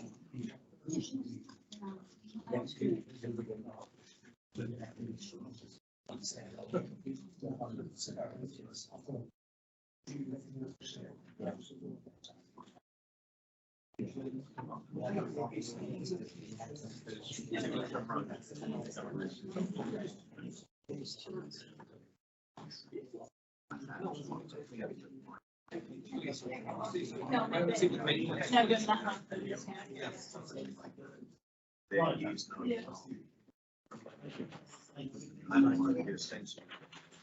right, then, ladies and gentlemen. Okay, thank you. For those please do so. We'll move on to item 12, which is a 22/00098/HHA. That's 33 Cherry Walk, Channel St Mary, found on page 73 to 82. With that, Nadia, would you be so kind as to present the report? Thank you. Thank you, Chair. Thank you, everyone. So the application site at 33 Cherry Walk lies in a residential part of Chadwell St Mary, and the application has been submitted following enforcement complaint. Here's an image of the application application site, showing the pre-existing outbuilding to the rear corner of the site. So if I use my mouse here, you can see the pre-existing outbuilding there. And here's another image of the site showing the immediate context, and it shows the dwelling here, which has had a side extension built under permitted development with the pre-existing outbuilding of the site and the general immediate context. And showing the neighbouring property's garage located close to the rear boundary of the garden as well, adjacent to the pre-existing outbuilding. And an image of the red line boundary of the site. Here's an image of the existing floor plans and existing rear elevation, the flat roof, and one of the pre-existing. As you can see, the pre-existing was 1.5 metres shorter in length, and the roof had a very shallow sloping roof, but the maximum overall height has not changed. Admittedly, the highest point of the roof was on the pre-existing was at the end of the outbuilding closest to the main dwelling, but the overall roof has been now levelled off, so to speak, and it has a maximum height of 3.1 metres. Some images of the outbuilding on the site here. And so just to explain further, looking best at this image most clearly shows the outbuilding, the pre-existing outbuilding has been extended at this left side of the outbuilding here by 1.5 metres, and what was a very gradual and shallow sloping roof has been levelled off to 3.1 metre flat roof overall. It hasn't got any closer to the neighbours, it's got closer to the existing dwelling. And there's a view of the end of the outbuilding in the context of the existing dwelling with the neighbouring garage immediately behind it. And a view of the rear of the outbuilding, which is yet to be finished and fully rendered, with some recently erected trellising that was installed by the applicant following discussion with the neighbour to the rear. And in summary, there are no objections to the development. The outbuilding complies with all relevant core strategy policies and it's recommended to approval, subject to conditions relating to the external finish of the outbuilding and a condition to ensure the use of the outbuilding remains ancillary to the main dwelling. Happy to take any questions. Okay, thank you. Do we have any questions for Mark?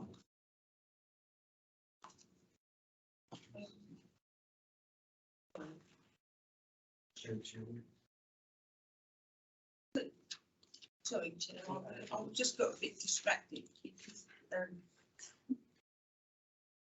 is this classified as back garden development? Is this that's because I thought we were against that. If I may, Chair, this isn't backland development. Oh. This is an extension to what was an existing outbuilding. So this is the outbuilding that was on the site, a 2.65 by 4.7 metre outbuilding, and it's been replaced or extended, I should say, by 1.5 metre length extension closer to the house and they've had it re-roofed. So that there was the existing outbuilding, and it has been enlarged and lengthened to bring it closer to the house, and that's most clearly seen in that image there and here.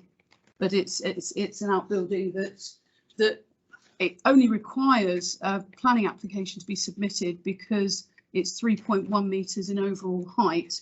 So this end of the outbuilding here has been modestly increased in height, which results in the overall structure requiring planning permission.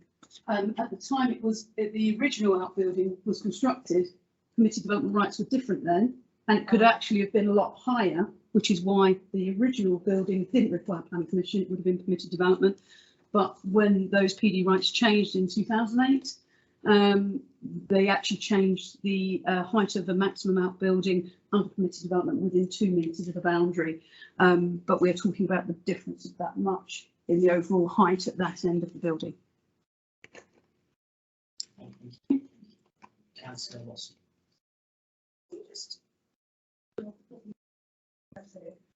But I think the outbuilding exceeds the eaves height of the main dwelling. By how much? So the height outbuilding is on my right side higher than the main dwelling.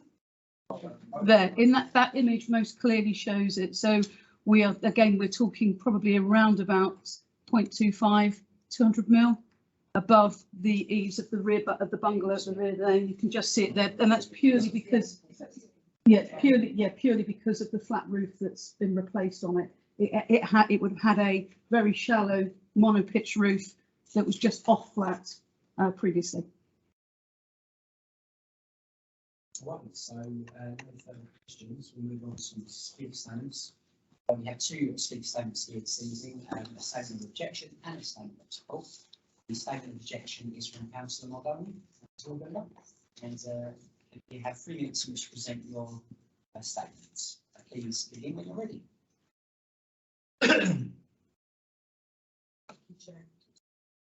This application has been received retrospectively with the outbuilding in question already largely built, as you've heard just previously. There's also been a significant extension to the main dwelling sharp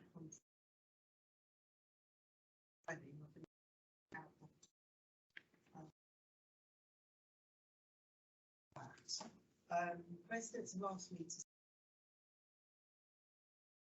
questions that they had is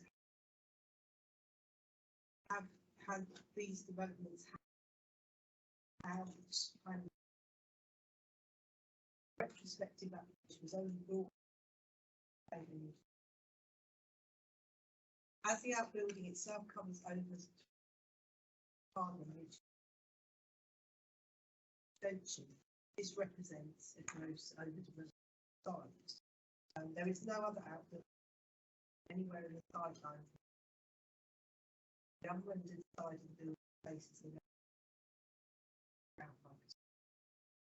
Neighbours are concerned that the application will open gates to other similar, very unlikely. Anyone standing outside the building can see directly into the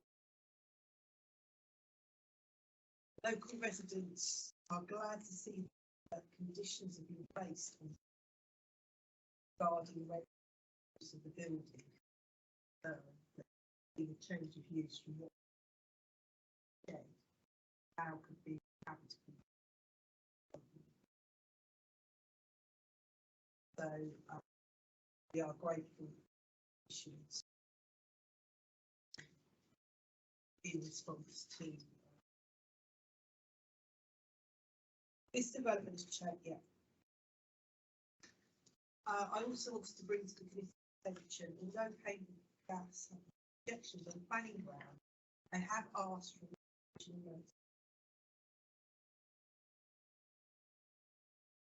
again, because this is a retrospective application, what should have happened?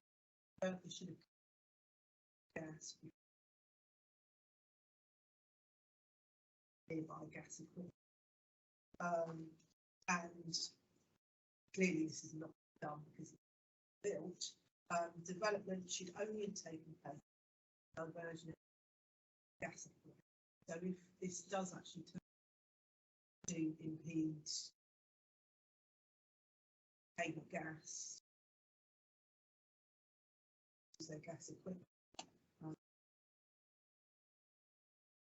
So just to say, an informational notion, decision notice is as requested by cable gas. This isn't actually on the plan. I would ask, at the very least, decision on planning and postponement to to make sure on cable gas's legal right to access all this. If the Gov Committee decides to ask for the application to be overdeveloped due to excessive footprint with the extension and the outbuilding can't be anything. And the height of the building, when you're in the gardens looking, there's nothing on the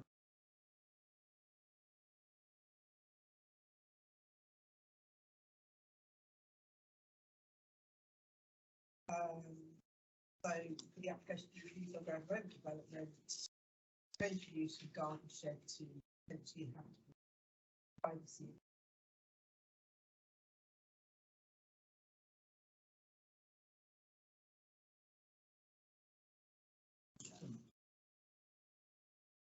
Okay, so that is just one more statement, and that is a statement of support from the applicants, and Mr. Gibbs. And you'd like to come forward and you've got 3 minutes to present your case. No problem. Please start ready. Yeah, thank you very much. Okay, so me and my wife, we just bought this house. We moved from East London. And here we are. It was a shocking for me that even the application, why application is here in the community, because the existing building was 12.2 square meter, which was already there. The extension has increased by 4.5 square meter, making the total square meters by 16.5 square meters. Thus, the outbuilding is well within the permitted curtilage of development as per the calculation based in the design principle in Thurrock design guide, residential alteration and extensions. The intended use of this outbuilding or shed is clearly for garden utility and the storage. The position of the rear southwest flank facing house number 5254/54 Heath Road has not changed at all. This has been in existence for many years prior to us. We bought three months ago. The southeast flank has been changed only according to the photos. In terms of the privacy, our garden is much lower and our kitchen, living room is in easy access of the house number 52. He has a loft, so it can be easily viewed all of our windows.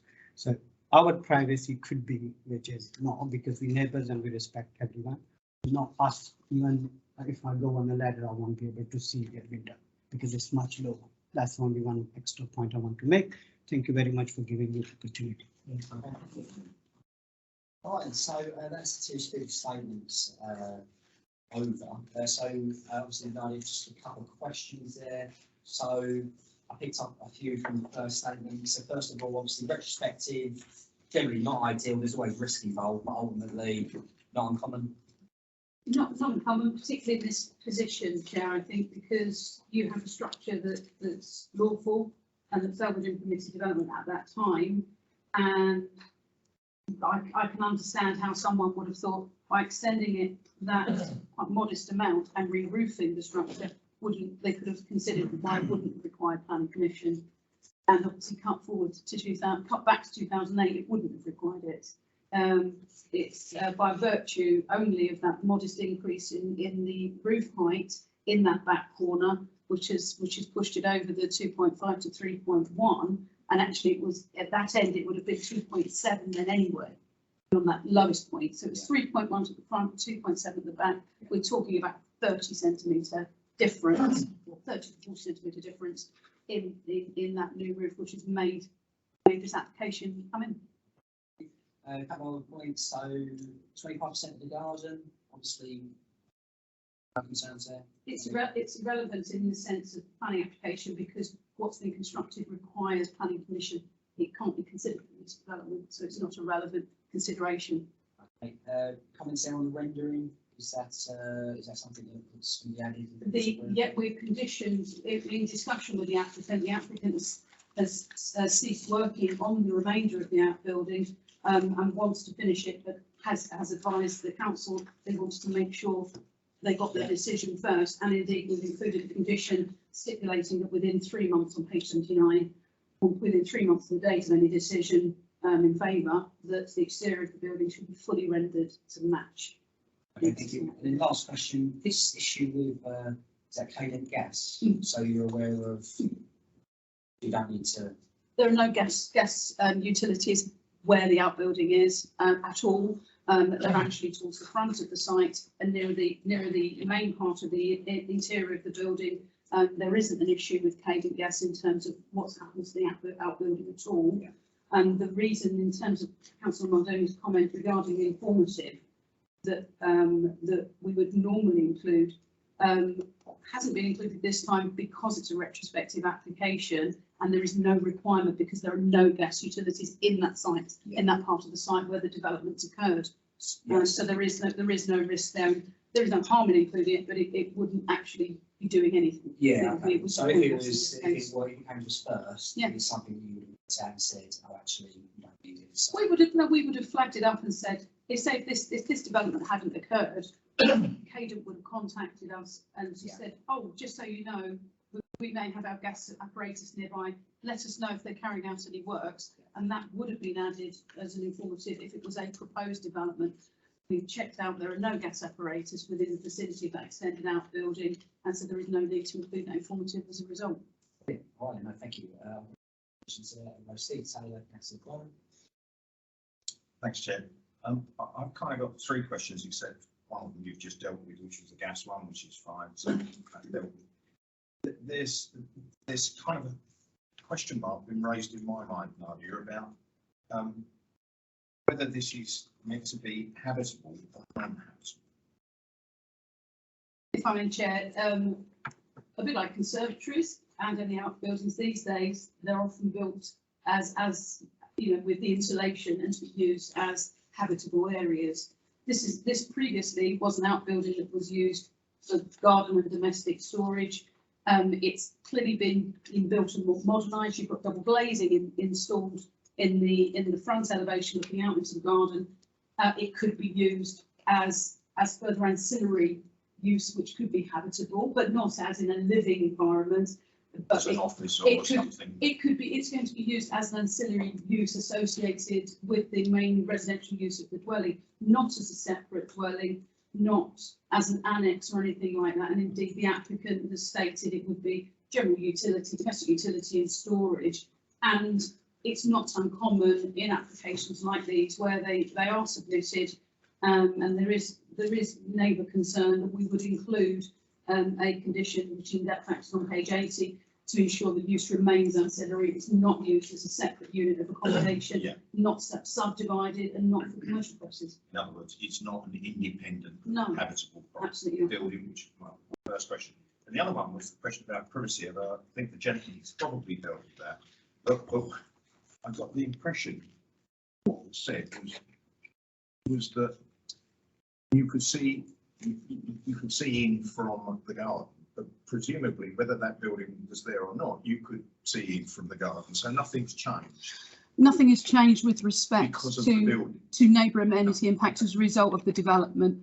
As new owners, obviously they're looking to landscape the garden, and you can see the ground levels haven't particularly altered at all. The garden to the rear, the property to the rear does have a rear dormer, and so what the applicant pointed out in his supporting statement, I would consider to be accurate, and there's certainly no increase in overlooking at all as a result of this development.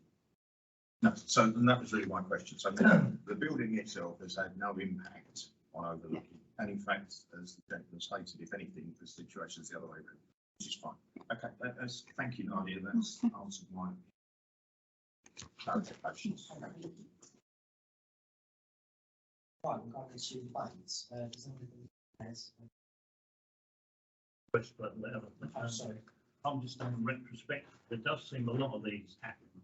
And what deterrents have we got for people just having a build that get for a council or soft touch? I mean, I've got two in our ward, and they just seem, people just seem to build, and then we go, yeah, well, that's no problem. But, so there's no deterrent. You're actually encouraging. We're doing these retrospectives. We're encouraging people to build and open test. If I may, There's no Chair, deterrent to them. no, if I may, Chair, I think as a council, we do offer much advice on our website as to what they can and cannot do under permitted development. As I said earlier, this kind of development, I can appreciate how someone would have considered this to fall within permitted development, and in this case, it didn't. However, I think, you know, I could almost forgive somebody, a house owner, for thinking that it might. In terms of how could we stop this in the future, it's by having effective enforcement. We do have a really good pre-application service, and we offer advice to homeowners and householders when they're looking to extend and alter their properties. And we do clearly advise them what they can and cannot do under permitted development, what requires planning permission, and what might be likely to get permission or not. So we do offer that. Obviously, you can only offer that to people when they come to you and ask for that. But the website is there. We do offer that advice and guidance, and we do take enforcement action where there, you know, that it's expedient to do so. But I understand your point. Okay, thank you. So with retrospect, it's more what we do. It's not planned at all. You look at Stanford, for example, you've got a problem. Still there. Yeah, but it's not come down. It's not come down. It's not. Part we enforce against come down. We're only able to enforce against the front part. There's no raiding. The planning was raided. There's still a wall. It was raiding if they tried this about that. Oh, done that. We've got the nursery down the Branks on this, the same retrospect. Oh, yeah, that's a big one. Big problem. That appeal is still in the inspectorate. So they're Just still so you know, we've got they're those. they're still trading, aren't they? So the retrospect is basically doing it. It is missing on, isn't it? Yeah, Yeah, that's that's correct. correct, yeah. Okay, thanks. Councillor Colin has. So, I listened quite intently because obviously when more members come to the committee, they're representing their electorate, and I think need to hear that what they're saying to us everyone reading the statement. I don't know if Nadia can help me on this. And again, I'm quite happy to expose my ignorance.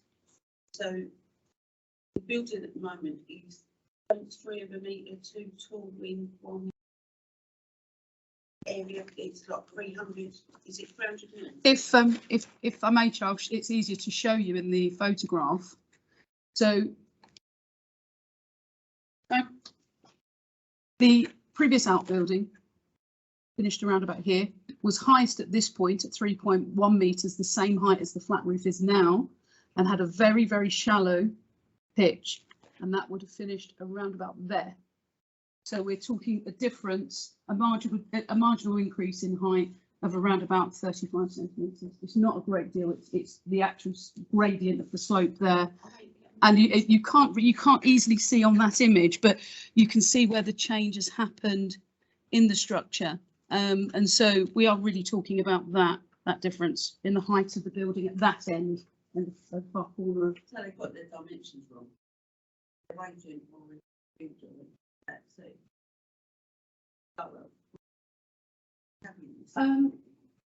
I don't think that. I think it was they wanted to replace what I assume would have been a historic roof of poor quality. So in extending it, it would have made sense to have had a new roof put on the lot, and so they've just had it finished with a flat roof. That's my interpretation of it, rather than it being a mistake in not being the same roof as before. So I'm mystified that if I've got 6-foot fence panel, I've got a planning commission, I can put something like that on the back, and I might not have to have a planning commission on. You could only put that up in that position if it was 2.5 metres in overall height. It's the fact it's over 2.5 metres and it's 3.1 that makes it the planning commission in that location, because it's within 2 metres of the fence. So if we were to allow it and then to then it come back as a new application. My professional opinion is if this application is refused by members tonight, as officers, we would have to follow that up with enforcement action and either require the applicant to reduce the height of it to 2.5 metres, or they, in all likelihood, if I was the applicant, I would appeal that enforcement notice, and I wouldn't consider that to be a strong case to be upheld at all, because it doesn't cause any neighbour harm or amenity. In fact, it's not visible from the street scene. And if you look at the image with the garage, it's so similar to the neighbouring garage. And in the aerials above, you can see it's so, in terms of the extended outbuilding, it's fairly different in terms of its footprint and overall height, albeit having a flat roof, than the neighbouring property. So I wouldn't consider this to be a strong case of appeal if somebody appealed an enforcement notice at all. And it may well be more prudent for somebody who, if they did face a refusal for that reason, in this case, to actually appeal an enforcement notice rather than go to the cost of reducing the height of it, because that may be more pragmatic for them, because I wouldn't consider it to be a strong case at appeal at all. Thank you. Sorry, I know that's a bit long-winded. No, it's detailed as all. Yes, okay, well, I think we've got two more. Okay, so, Councillor Young. Yeah, just Councillor Burns comment about retrospective signature. I mean, here, if I remember rightly, there's quite a few retrospective and planning commission get turned down, but actually don't come to committee. So my impression is ones that come to the committee, I think they've got a good place for having it over. Whereas the vast majority that we see that get issued on the weekly list are turned down and never come back to committee. Just want to clarify, there's far more that are rejected by the planning department than the whole the other country. What about revising, guessing that the major reason why this objection is probably because of the ugly block wall rather than anything else? I think it may well have been. I think local residents in an area may well see development occurring and think something else might happen, which is often how enforcement complaints come in. And then once that's investigated, it's established that it's something else, but nonetheless, because it technically required planning permission, the owners were invited to submit an application to regularise it. And indeed, if it had been considered so harmful, we wouldn't necessarily have invited an application. We would have encouraged them to start lowering it or to change it or some other alteration. But in this case, then that would have been considered appropriate. Conditions anyway. Absolutely, yeah. Yeah, so that concern is protected within those conditions, yeah. Thank you, and it's Councillor Wilson.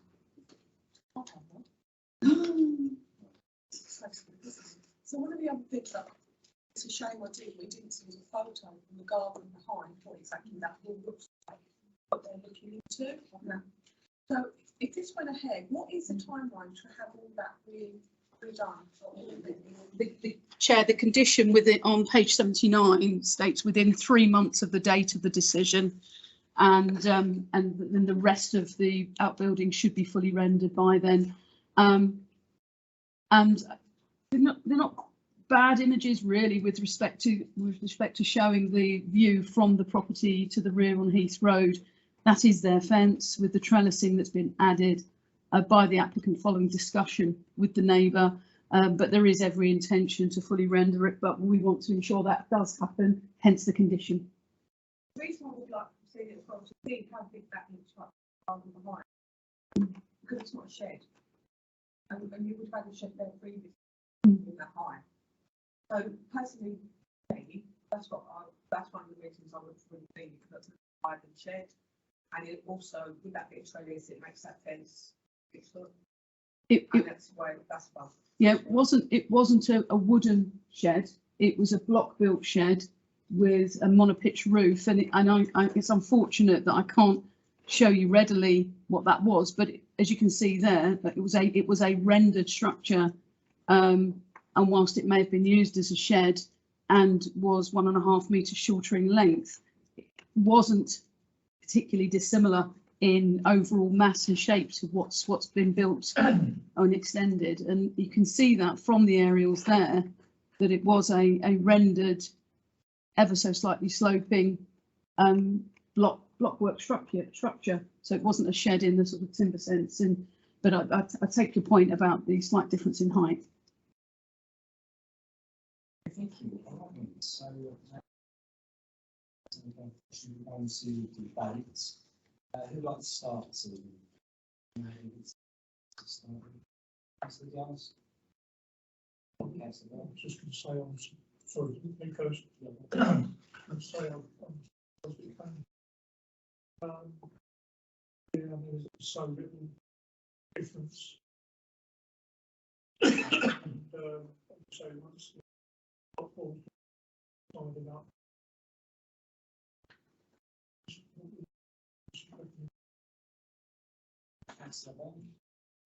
Same really.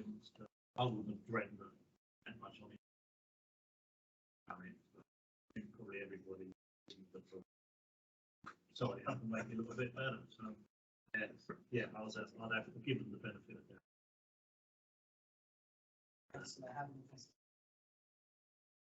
Councillor Giles sampling line up, surprised I got here is one letter of objection is just wasting existing. Maybe I could actually stuff like that. So I just said so. That's a problem, okay? Is that people can actually call. Last application, we had 50 letters and a petition of 250. This one went one letter. But James, it doesn't matter when you've had others, other plans, and that here going. That's a dormer up there. Why are we sitting here talking about a dormer that's been called in? Yes, that's when it's been rejected. But what I'm saying is that's the whole point of this committee. The whole point of this committee that anybody at any good time we feel can call it. Because I called this in basis of like I wanted to see what that we are retrospectively planning. But really we shouldn't have. And it's not the gentleman's fault that his agent or his developer didn't give him quite advice, but just to see exactly what this development looked like and what that impacted when you've got residents. About it. Thank you. No, yeah, I think it's an opinion. So I think we spent some time on it. So yeah, certainly I think I was just wondering, the existing extension appears to have been up for some time. 1992. 1992. Yeah. And, Yeah, no one, it is. and the resident hasn't come forward since that was up, and that extension was taller and had more impact on his back garden than this one does before now. So it seems that it was quite happy with something that was bigger for the last 10, 15 years. All of a sudden, I think he's seen it as an opportunity to possibly get that brick wall, that brick wall rendered, and I accept that that isn't the best looking thing. But the applicant has said that he's going to get that done as a condition to be done. It's to be done in 3 months. So, you know, I fully support the application.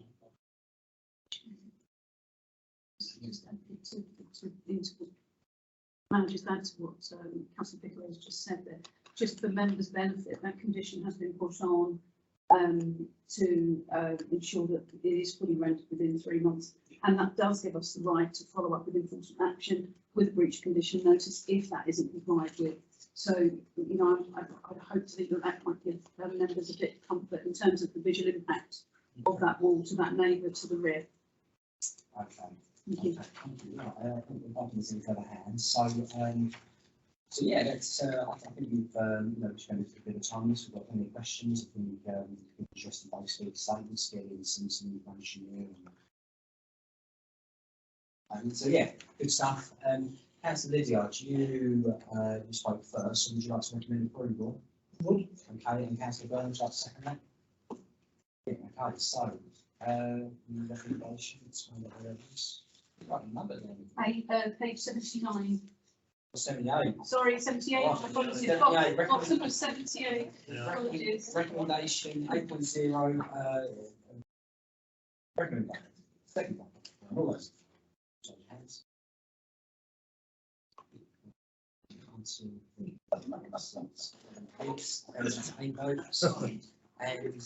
with that, we can say, question, 20/0009, HHA,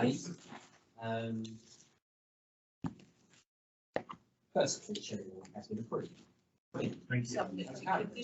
So that takes us on to the last two applications this evening. Thank you very much. Thank you. Thank you.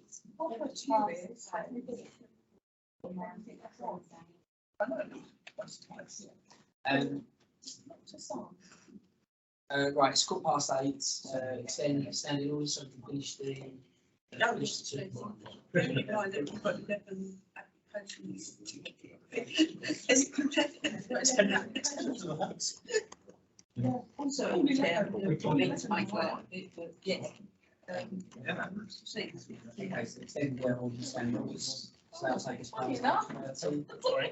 Right, so looking at the last two applications here on Wolf Road, we're going to start with item 9, aiding in schools. Found pages 33 and 46. John? Thank you, Chair. Yeah, just a bit of housekeeping. We've got one update on the report. There's a typo at paragraph 6.7, and that says the operator has one 17.5-ton truck, but it should say the operator has one 7.5-ton truck, which is a bit of a difference. So this is the application site in front of you. It's to the northwestern part of Stanhope Estate. It's in two parts. We've got a section that runs east to west, and we've got a small yard compound closer to the middle of the estate. So the existing site is presently open storage with a couple of temporary buildings to the north and a couple of buildings to the eastern side. And the application proposes to retain one of the temporary buildings in the northern part of the site and then put up a new warehouse to the eastern part of the site. The southern site itself is going to be used for parking and open storage. That's elevations of the proposed warehouse building. So it's going to be a long, thin building with the main access to the building on the west and two smaller pedestrian accesses on the south. So that's the southern side with the smaller accesses. Then you've got the western side with the larger opening for the bigger vehicles. That's just a section through which shows the railway line to the north and the building in proportion to the height of the railway line. And these are some of the site photos. So that's looking east. So the new building would be located in that sort of location. That's looking north from the access road in the middle. That part of the yard is going to continue to be used for open storage. That's another one looking within the yard where there's going to be storage within the site. That's looking from the access road. So the northern part of the site is there and the new building will be in that sort of location. And the south over there is the second yard. That's the second yard area, which you can see is being used for storage and parking. And again, it's more open storage in that area. So the application site proposes, or the application proposes the use of the site as a compound for outdoor storage of equipment in association with the applicant's business and the construction of the warehouse building. The applicant's involved in cable installation for companies like Openreach and BT. So the site's within the Stanhope Industrial Estate, and the use and the development proposed is similar to many on the estate. It is considered acceptable in principle. Proposed warehouse is a modern design, and the appearance and use of materials is typical of many such buildings on the estate. And the outdoor use for storage and parking, again, is typical of many of the other units on the estate. Is acceptable. As with other units on Stanhope, one of the main issues is the vehicle movements up and down Wharf Road. As you'll have seen from the site plan, overall the site's relatively small compared to the industrial estate itself. The information submitted by the applicant shows that they presently have 11 3.5-ton vans, sort of pickups, and one 7.5-ton vehicle. They don't anticipate following construction phase having any HGV movements from the sites. In terms of conditions, conscious of other sites on the estate as well, we're recommending conditions to align with the others on the estate, so requiring any large vehicles to access via Wharf Road, Corringham Road and the Manorway to get into the A13. We've also put further condition on requiring a vehicle booking system to be in operation.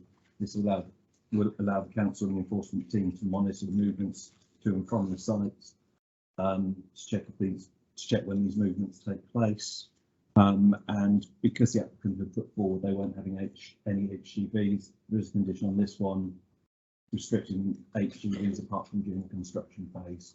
So once the building is up and built, we should only have small vehicles accessing to and from the site.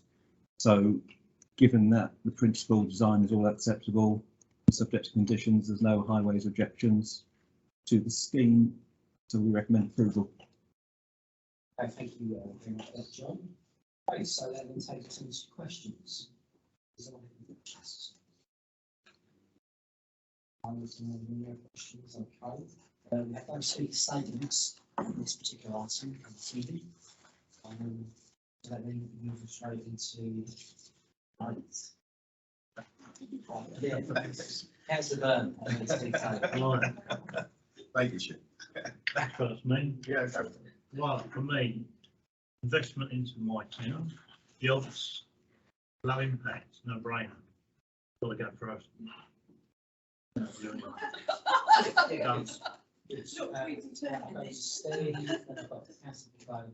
know you can't get anything to eat down there, right? Thank you, Chair. Investment and jobs. The other concern I had, even though I've read this, but pleased to hear, that effectively vehicle movements, which are always an issue down there, as we know, because of the access through the North Road, but effectively this didn't change anything. Or it's minimal. So that makes me feel very comfortable that it isn't really changing anything detrimentally. I think that the traffic is there. That's my take on it. Right, I had a few hands there, so I'm going to Councillor Piccolo. Yeah, I'd just like to say that in actual fact, because of the very low usage rates, or actually no HGV use, but I look at it as a safeguarding. If we could have an application come through that wants 10 HGV lorries out there on a weekly basis. You know, the limit of HGV movements from the site hasn't been reached yet. So in my mind, this application is protecting rather than causing a problem. So I'm fully in support. Basically much the same as the industrial estate is exactly what this is ideally suited to, isn't it? So yeah. Can they remove that from the park down the I think it's actually on the plans. I think it's brilliant. I didn't realise that plans were that detailed. I was slightly reticent about the application because anything that intensifies traffic down Wharf Road or has the prospect to isn't welcome. But the reality is it is an industrial park. I don't see as, even if we were minded to oppose it, I don't see any prospect of us actually upholding a rejection appeal. It's an industrial park, so I think it's more important just to get the conditions right on hours of operation. Trying to tinker with any alternative. So, just whilst did the council put forward a business case to have a second access out of it? Many moons ago, I'm sure there's something else on the radar.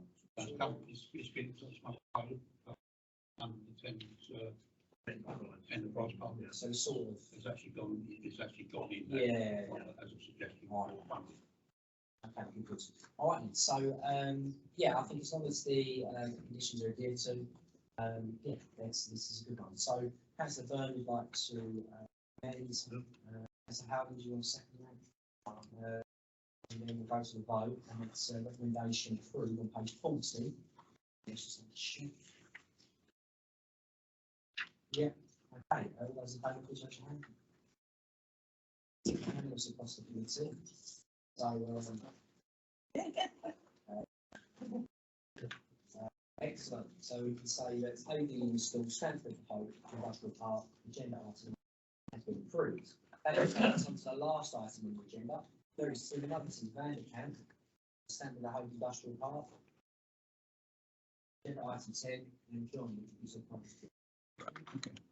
So yeah, broadly, very similar type of application to the previous one. This is the site here, so it's on the southern part of the Stanhope estate itself. It's previously been used by a car sales and storage company. So you can see the cars parked there on the site. It's been taken over by a company who manufactures and looks after pumps. So they're seeking out permission to use outdoor storage on the eastern part of the site and to retain the workshop that they've built in the southern part of the site. So again, the building, similar to the previous one, it's typical of any on the site, on the wider site, and the use for outdoor storage again is similar to what's going on elsewhere. The difference with this one is that it's closer to protected wildlife sites, so there's European sites along towards the southern part of the site. So as part of the consideration of this application, the Council's Landscape and Ecology Officer has undertaken a habitats regulation assessment, and they found that there would be no impacts from this proposal on the protected European sites to the southern part of the boundary. So that part of the consideration is acceptable. Like the previous application, we've looked at putting on similar conditions in terms of vehicle movements, vehicle hours, vehicle booking services. This one's slightly different in that they expect 2 HGV movements a week. Then we put the condition on to reflect no more than 2 HGV movements a week. So it's been recommended for approval. You'll notice on the recommendation, because of its proximity to the European sites to the south, there are two decisions you need to make. Recommendation A is that we accept that there would be no impact on the European sites, and recommendation B is a standard decision. So we'll need to go through A and B correctly. Okay, right, so with that, we'll open up to questions. They're almost all the same. So is there any other questions on this particular? Steve Thompson. Sorry, John, I'm looking at the site plan, and I'm looking at the reference north, south, west, east, and I'm struggling to understand this massive lines are. Yeah, are they contour lines, or are they? So you've got. So the first, you've got you've got banking around there, and you've got away. Sorry, you've got sort of, there's a bund around the southern part of the site. Then you've got the land sort of drops away, and then further along there you've got the riverbed and the sea. Okay, so it's effectively because of the bund wall that surrounds the site. Yeah. So yeah, you've got sort of bund up there, and you've got the levels dropping. You've got the river, and then down to the river. It's just confusing when I'm looking at this, especially as it's in black and white. Yeah. What on earth are they all about? Okay, got it. And presumably the dotted ones are the footpath. Yeah, the footpath. Thank you. Okay,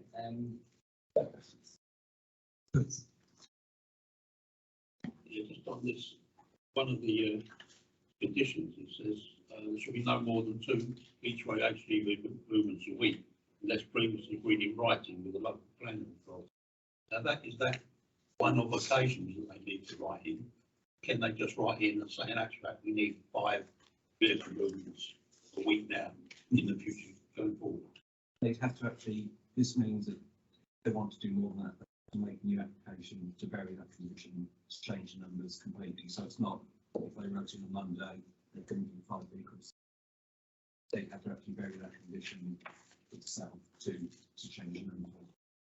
I mean, is there any way we can try and ensure that Should try to increase the OCD numbers.